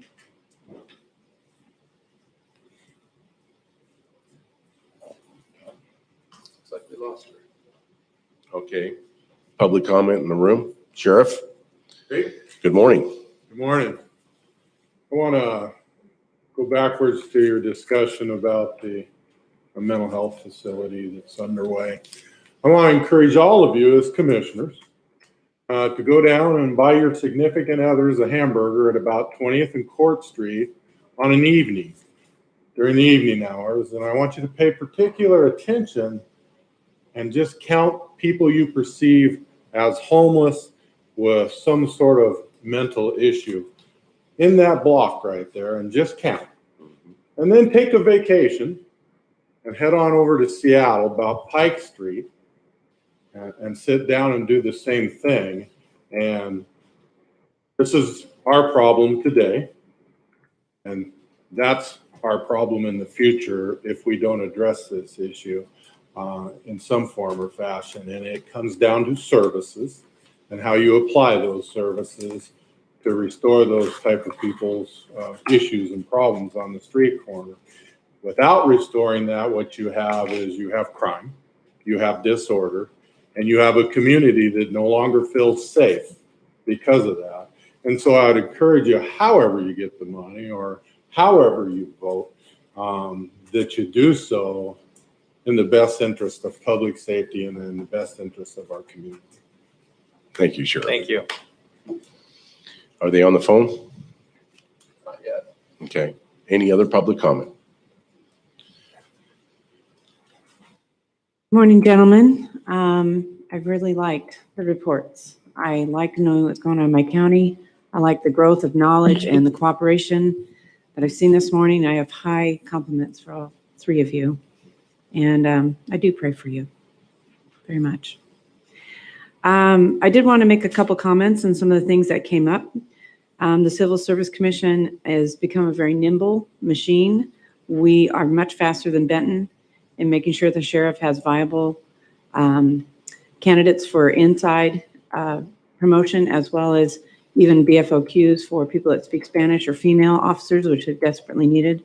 We've cut that time significantly. And I have personally reviewed the applications and the oral statements, and there's actually been some improvement in the department in terms of communication as well. So I'm very proud of that. But to your lobbyists, when you ask and review, that is a bill that is held over. And I would really like it if you would inform both the sheriff and the civil service, exactly what they're looking for, because that bill was held over. And it's a long arm of the governor to eliminate, I think, civilian input. And that's what it was designed to do. Civil service is for civilian input, check and balance on our sheriff's department, but also working cooperatively toward the same goal without collaboration that is outside the bounds. And it's a pleasure to serve. On the left board disability, I'm glad that you're serving on that, Mr. Mullen, because there are other retirement accounts in the state that have been running a lot longer and are very poorly managed. And the left board has been very well managed and has done very well. And they want to raid those accounts for teachers, quite frankly. And so I would ask protection for that for our first responders, and work with your city left board and maybe some Wasatch members to fine tune your experience with that. Also, the lobbyist was asked, I think you should be asked about the grand bargain, because that is the three kind of bills tied together. And listening to Jim Walsh from the 19th district, he seemed to think that was pretty well quashed. So I really want details on that, as well as health clinics put in schools. And then he was asked, he kind of got out of line, and I wondered if any of the commissioners talked to him, because we do serve both Democrats and Republicans. We try to get along as best we can, and he seemed to sound pretty good this morning, but I just would like a little feedback on that, respecting all county residents. And finally, with respect to the Benton-Franklin transportation bill, there's something I want to talk to Egg about, farmers, because there is a particular tree that grows faster, 3 times faster. It absorbs CO2. And if the Benton-Franklin Transit has so much extra funds, it ought to go to cleaning our air. And it is a huge advantage. It's called Megaflora. I would like an opportunity to speak with you individually, since you're farmers, and have some background on that as far as the mental health that we also need, because it sounds like there's plenty of money to go around. Thank you.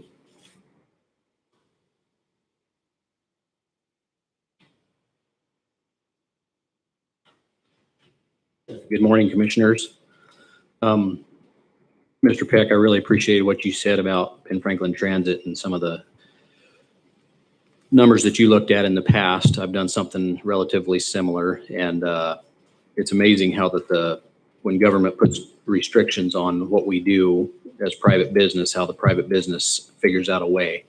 And the Uber and Lyft rideshare model has been amazing, the transformation it has made in the last number of years. And if you ever go out of town, if you've ever used that service, it's amazing how much better it is than the taxi services that have been regulated and told by the government what they will charge and what their fees will be. And it's interesting. I hope that the Uber and Lyft models don't get polluted by the government putting their fingers into it.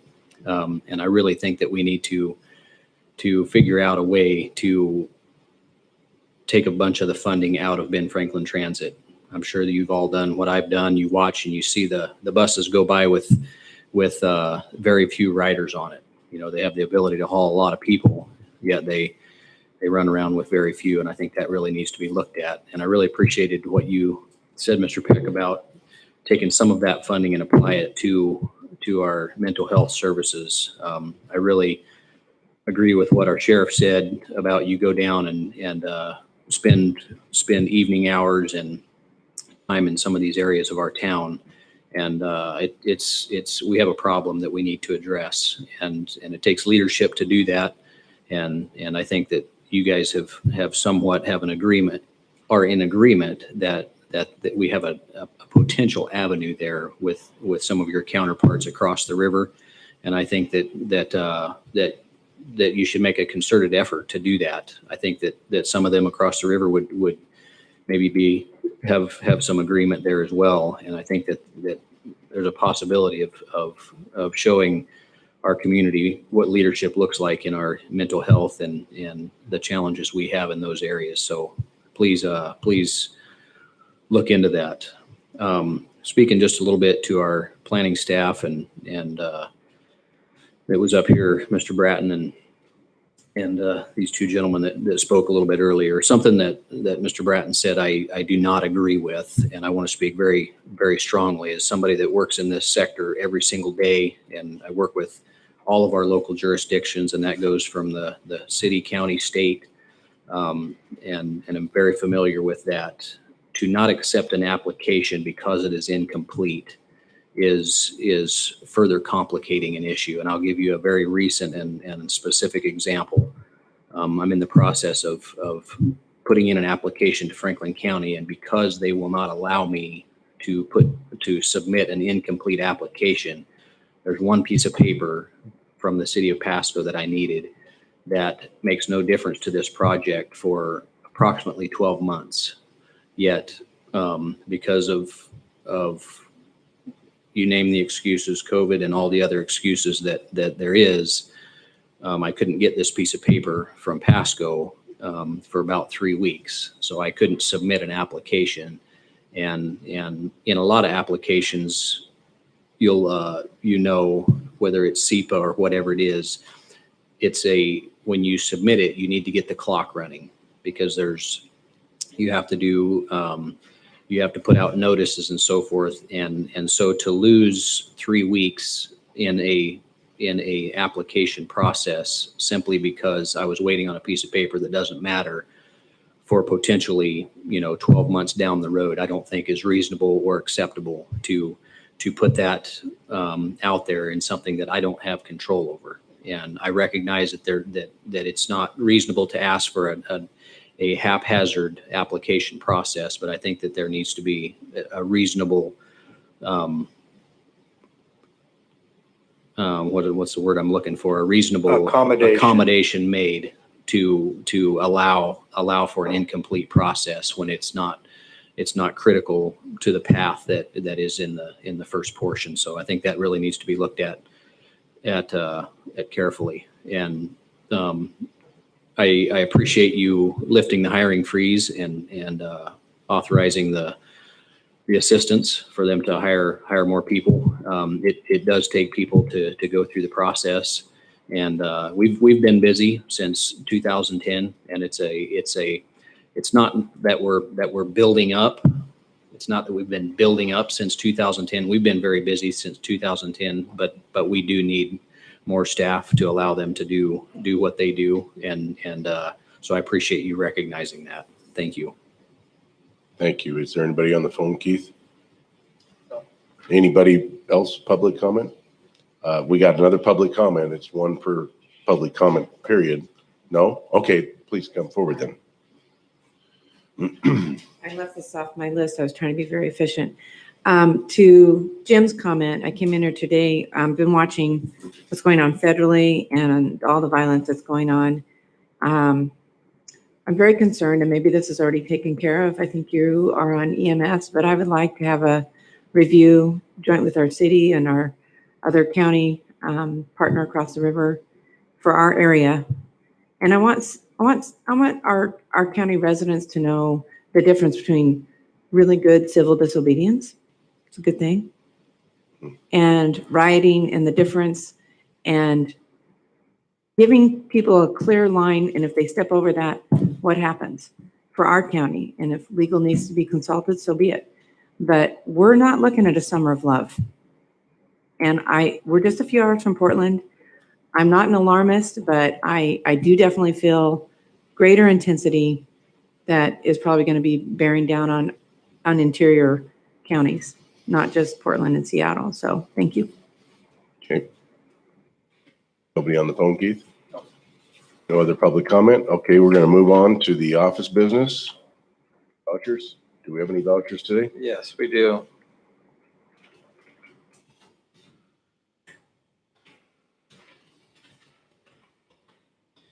Move for approval of fund expenditures in the total amount of $594,103.06 as presented, and note that it has been reviewed and signed by 2 representatives of the auditor's office and the county administrator. Second. Made a motion and a second. All in favor, say aye. Aye. Aye. Aye. Is that the one and only? One and only. Okay, we're down to the consent agenda.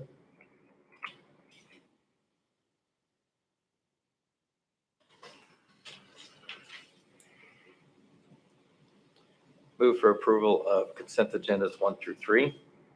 Second. A motion and a second for the approval of consent agendas 1 through 3. No discussion. All in favor, say aye. Aye. Aye. Aye. Down to office or administration office business. Keith. Thank you, Mr. Chairman. First item for discussion is a follow-up to previous discussions we've had on a controlled substance ordinance.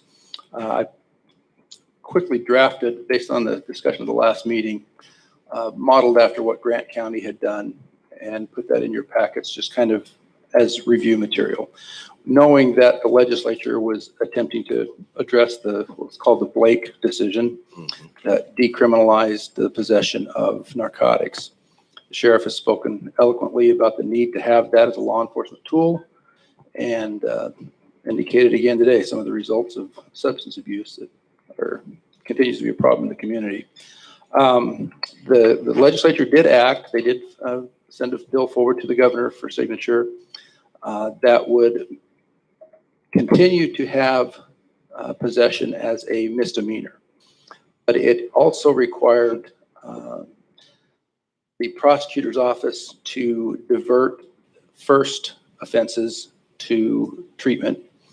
And I think it was also the second offense was also required to be diverted to treatment rather than jail. And the third offense was kind of left to the discretion, but it was recommended that they go to treatment. It's clear that there's an effort in the legislature to decriminalize possession, and that was not accepted by enough votes. They wanted to continue to provide law enforcement that opportunity. So in adopting the legislation that they did, they've made it somewhat temporary. There's a committee that is to be formed to review this, and in a couple of years, I think it's 2023, would come back with a recommendation to see if this model is working or not.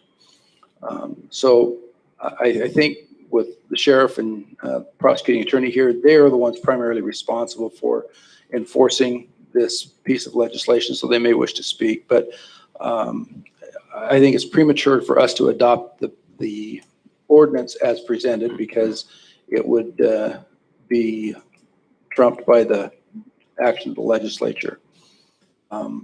But there is still some discussion going on in the law enforcement community about who is responsible for sending these cases to treatment, and is there money available for these treatment programs. The legislature is setting aside some funding for treatment programs, but I think there still remains to be seen whether it's enough money or how this is going to work long term. So Keith, I think we should open this up for discussion Absolutely. with the commissioners and the public. Yeah. Question I have is, so what you just laid out there, then the Supreme Court, state Supreme Court's ruling is still in effect, Yes. which means that the sheriff cannot. Well, the legislation would return to the sheriff the authority to. A misdemeanor? Yes. And which means that they can then search? Yes. So, Yeah, Sheriff, why don't you come to the mic? Let's get this cleared up right now. I'm for pushing forward with the ordinance. And I can tell you The mic. that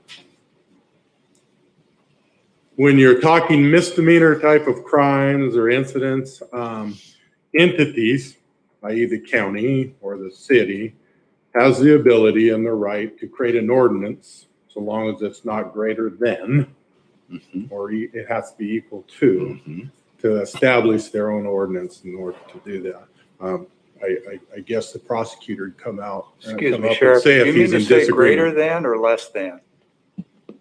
Did you mean to So say? long as it's equal to or less than. Okay, Yes. because you said greater than, I Right, don't want people to right. be misled. Right. So, creating the ordinance, putting the foundation, going through the hearing process, and implementing it if it needs be, we're just going to be that much closer to doing some sort of fix. Now, I get there's other people that are in disagreement of that, but you're not the cop on the street, quite frankly, and I don't mean point my finger directly at you, that is letting people run down the road with 1/8 of an ounce of methamphetamine sitting between their seats to go use it down the road. And some will say, well, why don't you just seize it? Well, look at the times we're in. Yeah, you do it and then what? As the officer, you're going to be sued or whatever. So you have to have something with some teeth so that you can hold that dope in some form or fashion, get the circumstances and the facts to a prosecutor so a prosecutor can decide whether they're going to charge or not charge. And whether it's an RCW or an ordinance really makes no difference as far as a misdemeanor goes. So I encourage you to move forward, take the risks with the ordinance, write it right, and implement it. Because if you wait on a bunch of politicians on the Hill, quite frankly, we'll never get anywhere. To be honest with you, I'm already hearing that we're to 2023 before something really going to happen. That's not acceptable to me as a police officer, and we need to do something to address that. Keith, could you speak to the effective date? You mentioned 2022. My understanding, the effective date of this is as soon as the governor signs it. Right. It's effective immediately. Yeah. But So go ahead. No, please, go As I ahead. said, but I think there is a provision that this will be, the idea behind this current misdemeanor ordinance or RCW would lapse in 2023 unless the legislature took additional action. Yeah, and that the interim, it was described to me that the interim time is to evaluate the effectiveness of the legislation that they're putting forward. Sure. In general terms, without knowing the specifics, I'm.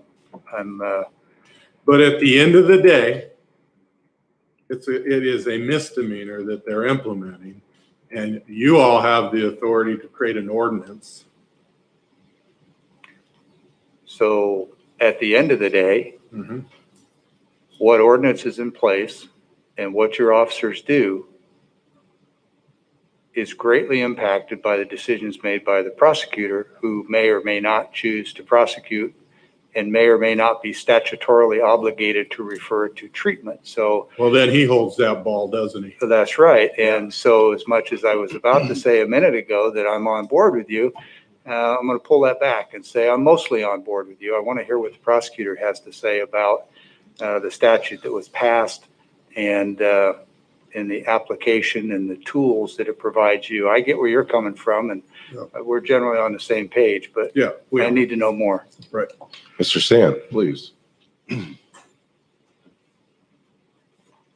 So first things first, I guess, the statute for state preemption, that's been around for a while, and that would certainly apply to this particular case. That's RCW 69-50608, and that basically says that if you have a state statute, that is what you follow. If you pass an ordinance, whether it be cities or counties, it has to be essentially you're adopting the same statutory language. For instance, the city of Pasco essentially adopts majority, if not all. I think there's a couple of cases or a couple statutes that the city has not adopted into their city code to allow them to prosecute misdemeanors, gross misdemeanors into their municipal court. If they do, if Pasco charges individuals with those two statutes, then those would need to be prosecuted in our district court. So the problem we have, if we were to pass an ordinance that essentially would be identical to the state law, that takes nothing away. There's no reason that I see to pass the county ordinance where it basically gives us exactly the same authority as the state. In fact, I like the idea of us following the state ordinance, because if we can't get anything greater or more severe, then the state funding mechanism that has also been part of this bill, which was much of the discussion, the millions of dollars to go for treatment and everything else, it makes sense to follow what has already been handed to us, so to speak. And the reason why we discussed passing an ordinance earlier was if the state did not take action. Because if the state did not take action, that statute that I just cited, the state preemption, there's nothing to preempt because the state has not done anything on that. And so we were concerned that the state, if they did do nothing, but they would still maybe pass a preemption ordinance saying, well, even though we're not addressing this right now, we're also prohibiting counties, municipalities from taking their own individual action. To my knowledge, I think there's only been 2 cities that have passed their own interim ordinance as well as Grant County. But right now, essentially, now that the state has acted, that state statute is going to prevail at the end of the day. We can't do anything different. I can't say I'm going to pass a county ordinance and we're not going to follow the diversion recommendations or requirements as with what the state law has authorized. In fact, for the most part, we have primarily been operating with something similar to this earlier. We get people that come in on a first offense for drugs. They get an opportunity to participate in our felony diversion program or other diversion programs that have been focused on treatment.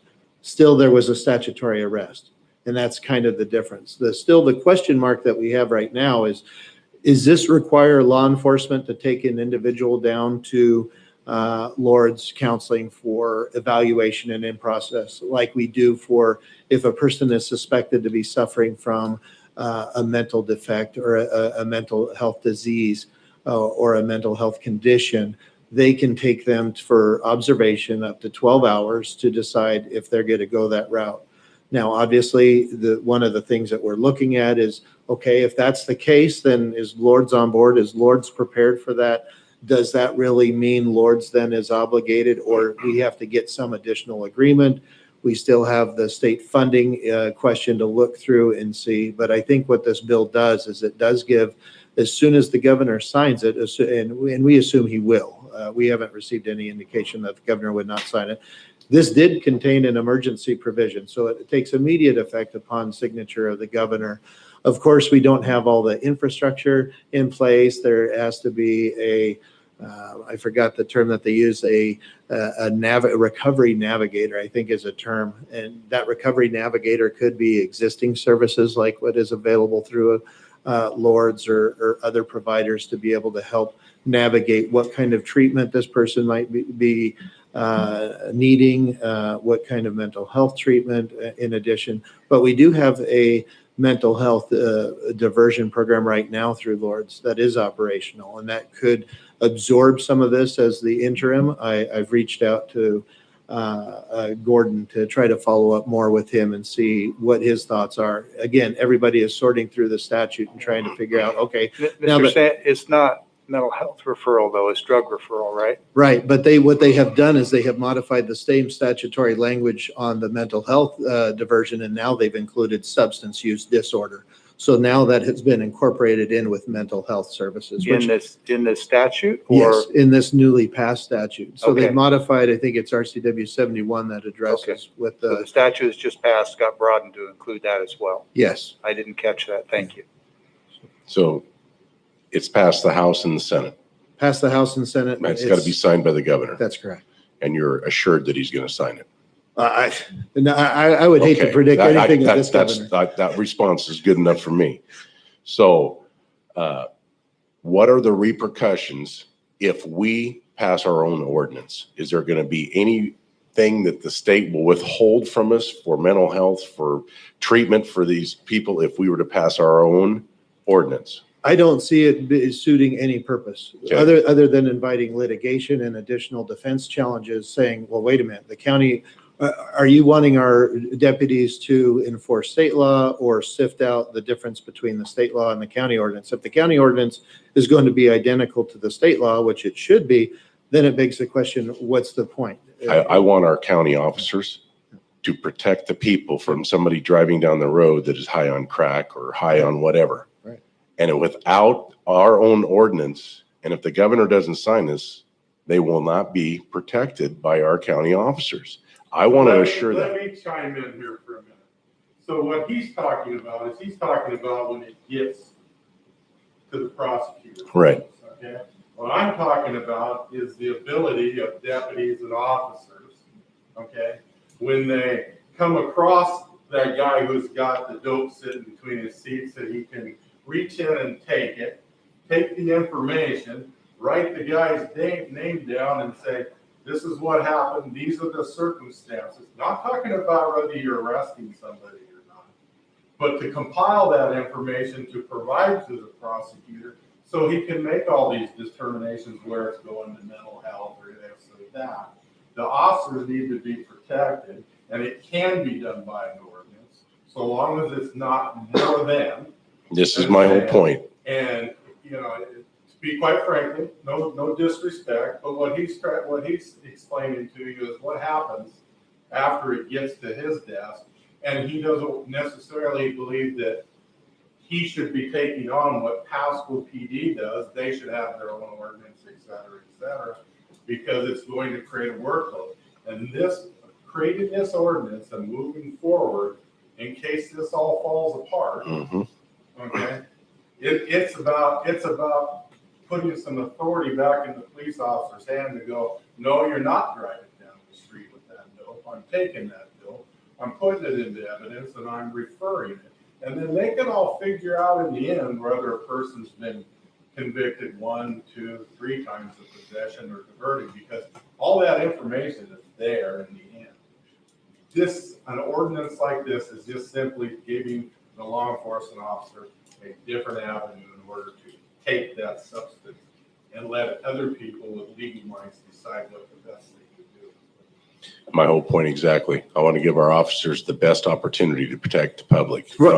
And nothing about this bill takes that away, and that's what I am not understanding. But it's got to be signed first, and I don't believe. It's got to be signed first. And we're on a timetable here. I mean, we're on the schedule to pass this ordinance. I think we follow through with the ordinance and let happen what happened, but we got to keep moving on getting the ordinance passed. Respectfully, I have to disagree. And the reason why is trying to pass an ordinance now, and if I'm understanding right, you're trying to pass an ordinance that is trying to overstep what the statute already authorizes or does not authorize. Same as. Well, the problem is by the time you pass an ordinance, what practical effect does that have other than inviting multiple legal challenges? Now that this is passed, there is no relevance that is going to change the effect. The scenario. The governor literally has days to sign it. If I could suggest the example that has been presented, if deputies or officers come across a vehicle and a person has controlled substances, they could investigate for DUI. You know, if they believe that a person's operating a motor vehicle under a controlled substance, they could seize that and they could prosecute the DUI. Nothing has allowed people to drive drunk or impaired from controlled substances. It's always been illegal to drive with prescription drugs that are going to impair driving. We have several of those cases in addition to alcohol. So it's not just controlled substances. Nothing has changed with that. The question comes up is the scenario if someone's down in the parks or whatnot, and they're out of a vehicle, they're not operating a motor vehicle, and they are found in possession of the controlled substance. The interim has basically allowed that to continue. So doing this controlled substance by the time we would get an ordinance in place, it just doesn't make sense because one, it's going to go contrary. There's no way that we could have our ordinance, and I think it would set up everybody for confusion to think that Franklin County has its own ordinance when essentially we would be adopting the very same language is in the state statute and trying to put forward. I anticipate we're going to have a valid enforceable bill here in the next few days. Till 2023. Until 2023. That's 2 years. Yes, so it'll be less than 2 years. It'll be a 2-year bill, and the idea behind that will be to gather information, and hopefully we could figure out too if there's a need for bringing back the felony for certain cases. One of the things that we've discussed with our legislators is the idea of similar to felony DUI. If you have one DUI and the person didn't learn their lesson, they get a second one, they still don't learn their lesson, they get a third. Well, now when you get a fourth one, then that's a felony. And so one of the things to consider that during this interim, what we're hoping to gather, law enforcement, I think prosecutors alike throughout the state, is if people aren't getting the treatment that everybody seems to think that simply by changing this bill, everybody's going to go to treatment and be successful. I really hope that's the case. But one of the things that we found is by a person facing prison time or significant jail time, that has been the incentive for them to participate actively in the treatment and get the treatment. So I'm hoping during this 2-year period of time, we're able to gather some of those statistics. We're able to figure out, hey, have we improved our situation? Or is it becoming, a situation in other jurisdictions where obviously their approach on the drug issue and drug enforcement hasn't worked out so well? So my recommendation would be for us to wait. This is going to become the law. I see no reason why it wouldn't. I can't give you that guarantee, but I see no reason to jeopardize the legal risk of the county trying to adopt an ordinance that is almost necessarily going to run some kind of sideways with the state ordinance, and then it creates some confusion, not only for deputies and law enforcement officers, but confusion upon the community of what they're under. How about if we do this? We proceed forward with our own ordinance. If the governor signs it, we drop it. I would strongly We're on a timetable here. If we don't get going on this, then it's going to be pushed down the road even further, and the deputies are going to be out of compliance. Mr. Sant, let me speak to that. There's an emergency declaration in the bill, so it's effective immediately when the governor signs it. The governor has 5 days to sign a bill when there's more than, I think, 20 days left in the session. After the session's over, I think he's got up to 20 days to sign it. It's already been 3 days past, so we're talking days, not even a month, not even weeks, by which the governor has to sign it. If he signs it, then anything we do with an ordinance is immediately null and void. And correct me if I'm wrong on that. Absolutely. Okay, so anything that we might pass today would be null and void. So what we're talking about is for the next 12, 14 days, whatever it is, having an ordinance in place that may or may not conflict with the statute. If it were perfectly in alignment with the statute, then the risk over the next 14 days might be small. But if there's any risk of it running afoul of that and it creates complications and costs in our defense programs or in prosecution, then that's problematic. And lastly, as the prosecutor, unless you're anticipating bringing charges against somebody in the next 12 days under a county ordinance, I don't see the point of doing it. We're not passing an ordinance today. But It's going to take how long to get this ordinance passed? We got 14 more days to go through here. We got a 10-day announcement period that we have to go through. And then we got to go through the discussion and pass it. All I'm saying is we continue on until the governor signs it. Here's the biggest We're not concern. passing nothing. So here's the biggest concern, because it's been brought up the fact that I am only focused on dealing with laws or alleged violations of the law that come to my office for prosecution. Remember, I'm the county's attorney. I'm trying to avoid litigation against the county by us going ahead and trying to pass our own law, which in the view of many people that might be cited under such a law, they're going to say, wait, this is in bad faith. In fact, that could jeopardize officers' ability to claim immunity, because now the county has taken a step knowing that the legislature has taken action. It's passed in both houses. It's going to the governor for signature. No suggestion that it's not. We pass an ordinance with any attempt to try to get it in place. It just starts investing a ton of resources. Let me Hold on. ask. It's frustrating, because what that does is it makes my office and everybody else that would be surrounding this ordinance, we're putting a ton of time and effort in trying to get an ordinance passed, when frankly, it would be for naught, because the legislature has taken action. It's going to be effective. And frankly, if for some fluke reason that nothing happens, we could immediately take that action. I don't see it being worth the risk to this county as your legal authority of suggesting that we go this route, spend time trying to draft an ordinance now, which is basically has to almost mirror the identical, the state law that has been passed. Sean, how can you say we can immediately do it when we got to have a 10-day grace period? When we're talking in the grand scheme of things, when I say immediately do it, taking action within 10 days, that is moving quickly along the process. And if somebody drives down the road and kills a kid, and it's one of my neighbors, you're going to go to them and tell them that we didn't act because we thought the governor was going to sign this? you have available tools. If you have someone that's suspected of DUI, regardless of what substance they have. I think the deputies sheriff's can already act on it. talked to that. He cannot under the Well, current well, he Supreme might- Court. Well, ruling. I think you might want to clarify, because I think if you have anybody that is suspected of driving impaired with a controlled substance, whether it be alcohol or others, they can take action. He just said a sheriff So walked let me away. clarify it then. So the circumstance is you have two individuals sitting in a motor vehicle and 3 dead cows or whatever it is north of the airport the other day, okay, with an 8-ball of methamphetamine between their legs, okay? It's private property, it's in a hole. Deputies have no probable cause to investigate them for anything other than what you see in there, which is methamphetamine that a normal prudent person would say, hey, you might want to take that and get it away from them so that they don't induce it, they don't ingest it, they don't drive down the road, and they don't take somebody's life from them that is an innocent bystander. That's the circumstance, that's the scenario that I gave you, where the deputies walked away, didn't take the methamphetamine, and left these two individuals up to their own device. Now, I've been around the block a few times with human behavior as a law enforcement officer, and I'm gonna bet you they ingested some of that, and they drove down the road on public roadways, created while we're arguing over whether they're to keep pushing forward with an ordinance, just in case the governor doesn't sign the bill. If the governor signs the bill, okay, we're there.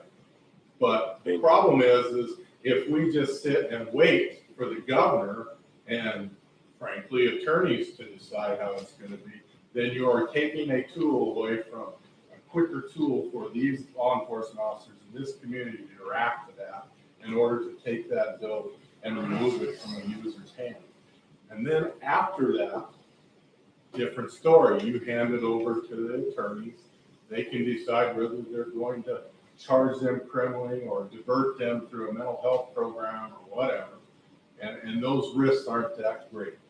I don't know how you sit and evaluate the risk to the county versus the risk to human life or somebody being in over, the Blake ruling or something else when there's a way to fix that. And it's to move forward, not to enact it, but to move forward, refine that ordinance, get it ready to go for public hearing, et cetera, and let's see what they have to say. Look, Sean and I have worked around each other for a long time, and we're going to have a difference in opinion on this because I'm the one that has to do the work. He's the one that has to redo the work and decide what's best for the county, et cetera, et cetera. But there needs to be some sort of law in place. I don't care if it's just a misdemeanor where we're heading today, which is apparently where we're heading, or a felon. It doesn't matter. We just need to have the tools in law enforcement hands to do that, to protect these guys so that when they do take the note, they're not being challenged. Well, I think we've discussed this long enough. I think we need to ask the commissioners for the consensus of to push on or to abolish the idea. And I vote to continue the process of passing the ordinance. So I'm not through with the discussion. The governor may or may not sign this thing. I'll be shocked if he doesn't. If you look at the support on his side of the political aisle in Olympia for the bill and the battle that ensued to try and get it this far, I'd really be surprised if he doesn't sign it. Now, I always have to leave open the possibility that he might not. And I'm trying to weigh that against the perception and potential confusion of going through public hearings, which, by the way, would start within a day or two of when the governor's deadline is to sign it. So I think maybe a reasonable compromise would be to say, all right, let's agree that we'll move forward, but let's not schedule any hearing date prior to the date by which the governor has to sign it.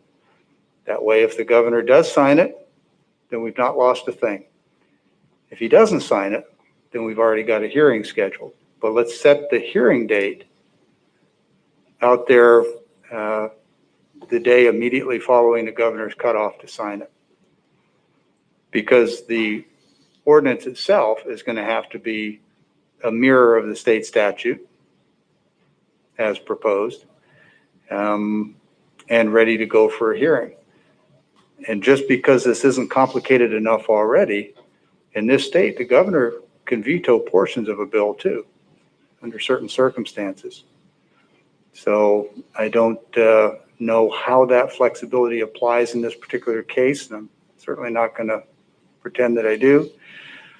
But I think the risk of the governor not signing it as weighed against the public confusion is worth a day or two. And that's what essentially it costs us just by delaying a hearing date until the governor's deadline to sign it. So Keith, give us the timeline. It's not my preferred option, but it's an attempt at a compromise. And just Keith, as you're thinking about that, what I'm hearing the board contemplate is spending money to put out the notice to all the relevant parties for something that we envision at this point in time is going to be not necessary, versus waiting for the deadline to pass, and then we post immediately the notice that would go out following that deadline. And that way we are not wasting county resources on something that is, in my view, regardless, I think it's taking on significant legal risk to try to pass something in light of the passage of the legislature's action. That's my concern. I totally disagree with this idea about work not being attributed to my office until it comes there. It's absolutely wrong. We're responsible for every department in this county. If they do something that's contrary to the law, that is necessarily going to bring legal risk and legal work and a lot more work to our office than I think the benefit that we're talking about, just because we're talking about days. Mr. Stant, let me ask, up to the point of a public hearing, the risk I think is pretty minimal, because it's just staff work and board discussion and preparing a document for a hearing that doesn't take place until the governor's signature cutoff date. So we're preloaded, but we haven't taken any action. Law enforcement is not operating under any ordinance. From our standpoint, it's essentially staff work and preparation and some advertising costs. This is not my first choice. My first choice is to wait till the governor signs the darn thing and move forward. But sensing that Commissioner Didier has strong feelings in another direction, not knowing where Commissioner Mullen is, I'm offering something in the middle ground that I think minimizes risk to the county, so long as all we're doing between now and when the governor signs it is prepping a potential document and doing a notice that this is in preparation in the anticipation that the governor may not sign this. And if he does sign it, then it's null and void. Not, admittedly, not perfect, but I think it minimizes the risk to the county. I guess I'm just concerned with the idea that pushing this onto staff, whether it be in my office or the commissioner's office, for something that I see as not being fruitful in the end, with us having a state law to follow.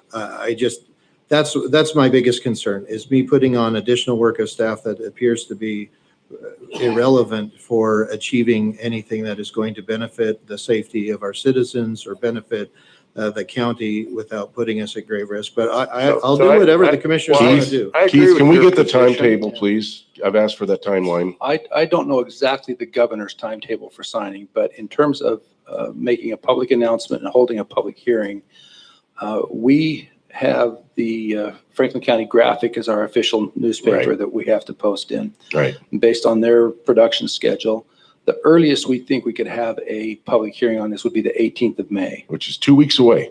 And the 15th of May is the date by which the governor should have to sign it. So we're set. So, and I will tell you, it's much easier to cancel a public hearing than it is to schedule and hold one with all of the notice. Exactly. So this is my point. My office can move forward with issuing the announcement in the graphic that we will have a public hearing, work on the language of the proposed ordinance, and if the governor signs the bill, we could then we're good. Cancel we'll cancel it. So Commissioner I'm good Didier, with you it. concurring with what I proposed?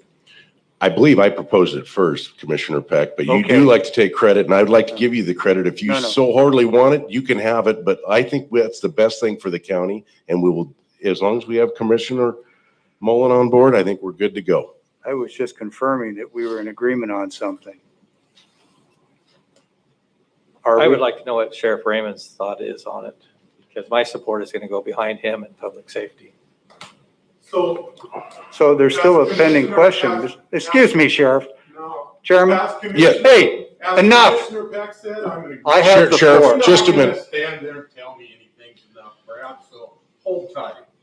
Sheriff? As the commissioner said, he's eloquently placed what it is that needs to be done. And yes, I am in agreement with that. Thank you. All right, there we go. So we have a consensus. That Keep was it my rolling. question. Excuse me, Commissioner Peck? That was my question before the sheriff rudely interrupted. My question was, confirm that what I spoke is either what you intended or what you said. I don't care who had it first. I want to make sure we're on the same page. We just keep moving forward with the process. The first hearing date we can have is May 18th, which is 3 days after his timeline. So we're moving forward and doing everything that needs to be done to have that ordinance for public discussion on the 18th. Good, thank you. That's all I wanted. All right. So with that, Keith, do you have anything more for administrative business? Yes, sir. I do have Okay. one other item. Received a request yesterday from the port, and this is based on action that the legislature took over the weekend to approve their capital budget. They've included some funding for the Ryman Industrial Complex. So that provides a portion of the funding. They are requesting support from Representative Newhouse to consider this and community project funding that he has some authority over. So they've asked for us to sign a letter of support requesting $1.3 million out of Congressman Newhouse's community project funding budget to provide additional rail and road improvements out at the industrial complex. I sent that by email to you yesterday. I have the formal letter for signature here. Yeah, it's just. I've got it. I've same, read it. Same letter. This is just happens to be on letterhead. Okay, so let me ask you a couple questions on this. Certainly. 1.3 million out of Congressman Newhouse's. Where does the 8.1 come from to complete it? Some of that's coming from the state. Okay. In their capital budget. I think they said $7.5 million was included in the state budget. They will be looking at local resources as well. I would suspect that we will soon see a request from the port for use of .09 funds to contribute. So we're gonna have Parts to of use that. some more. of So our yeah, this funds. will not fully fund it, but it will make a substantial effort to complete what they need to. So how develop. much is gonna come from the state? $7.5 million. 7.5 million? Yeah. So we're gonna be 600,000 out of the .09 funds. Just for clarification, just we're. Potentially, yes. And I do realize that this will enable Franklin County to bring into our coffers another 400 to 500,000 estimated revenue. There will be a substantial investment in capital in that industrial center from potential companies that want to expand in that area. Yes. So I called Mr. Mahoney on this and talked to him, and he has his support behind it. And he also informed us that we possibly could be getting funds from Senator Murray for the 68 roadway, which is the highest trafficked area in our county. Yeah, Senator Murray, each member of Congress in the delegation has a certain budgetary authority. This is what they used to call earmarks. Yeah, this is years actually they going to didn't help have him them. get reelected, isn't it? Yeah. They brought those back. I won't judge the political value, but recognizing that these are a significant amount of dollars for Franklin County. All right. Well, I will gladly sign that, and we will get that underway. Is there anything else?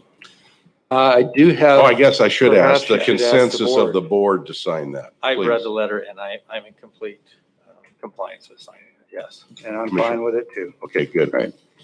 I do have a caller on the line if you want to address that first. Then I have a need for an executive session. Yeah, we're in public comment right now, so let's go ahead.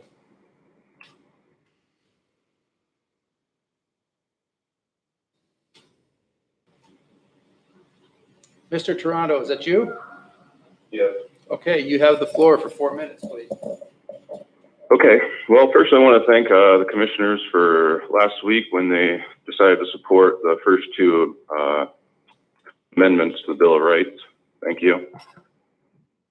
Next, I want to say that I agree with some of the things I heard today, but what I don't agree with is Mr. Sant's definition of null. You know, the Bill of Rights is 10. There are 10 Bill of Rights, and the 10th one talks about nullification quite extensively. And so I would hope that this county exercises their power, jurisdiction, whatever, so that they can figure out how to help this community get better and heal. So when we talk about nullification, it's pretty simple. It's exactly what the state did when they went after the federal laws that were in place over the recreational marijuana and medical marijuana laws that were federal. If they have the ability to do that, then in all fairness, the people do too. And if you represent us and we're the people, see, then you have every right to defend our sovereignty, unlike what you did when you didn't open up this county, when they shut down the public and meetings and stuff like that through some declaration that nullifies the First Amendment under emergency powers for something that we don't even know or have a live culture for yet. So while you consider these things and mull them over, I just want to recommend that you should fight the government, not become the government. That's not why we send people to represent us. So have a nice day. Thank you. Thank you. Public comment, is there anybody in the room?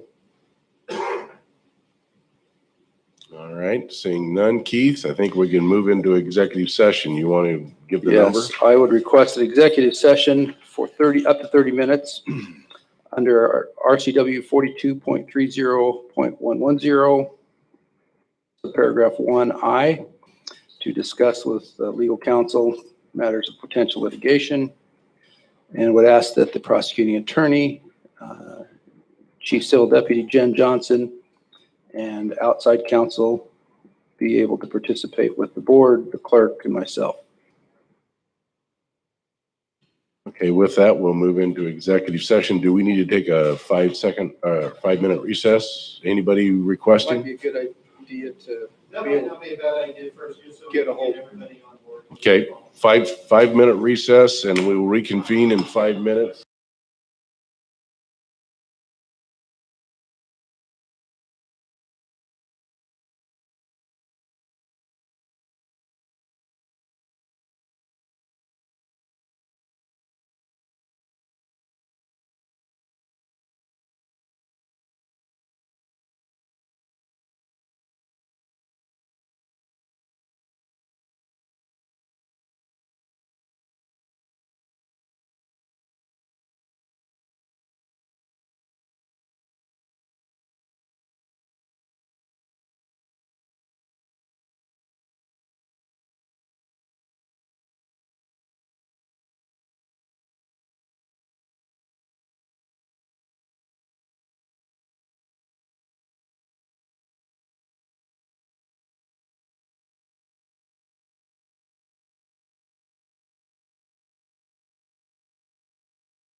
We're at 12 noon.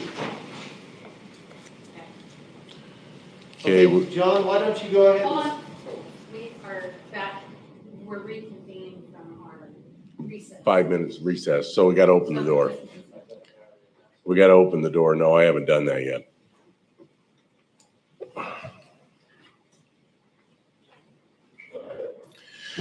We are reconvening the meeting and we are moving into executive session.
All right, we're coming out of executive session and are back into a regular meeting. Is there any other business for the good of the board? Hearing none, this meeting is adjourned.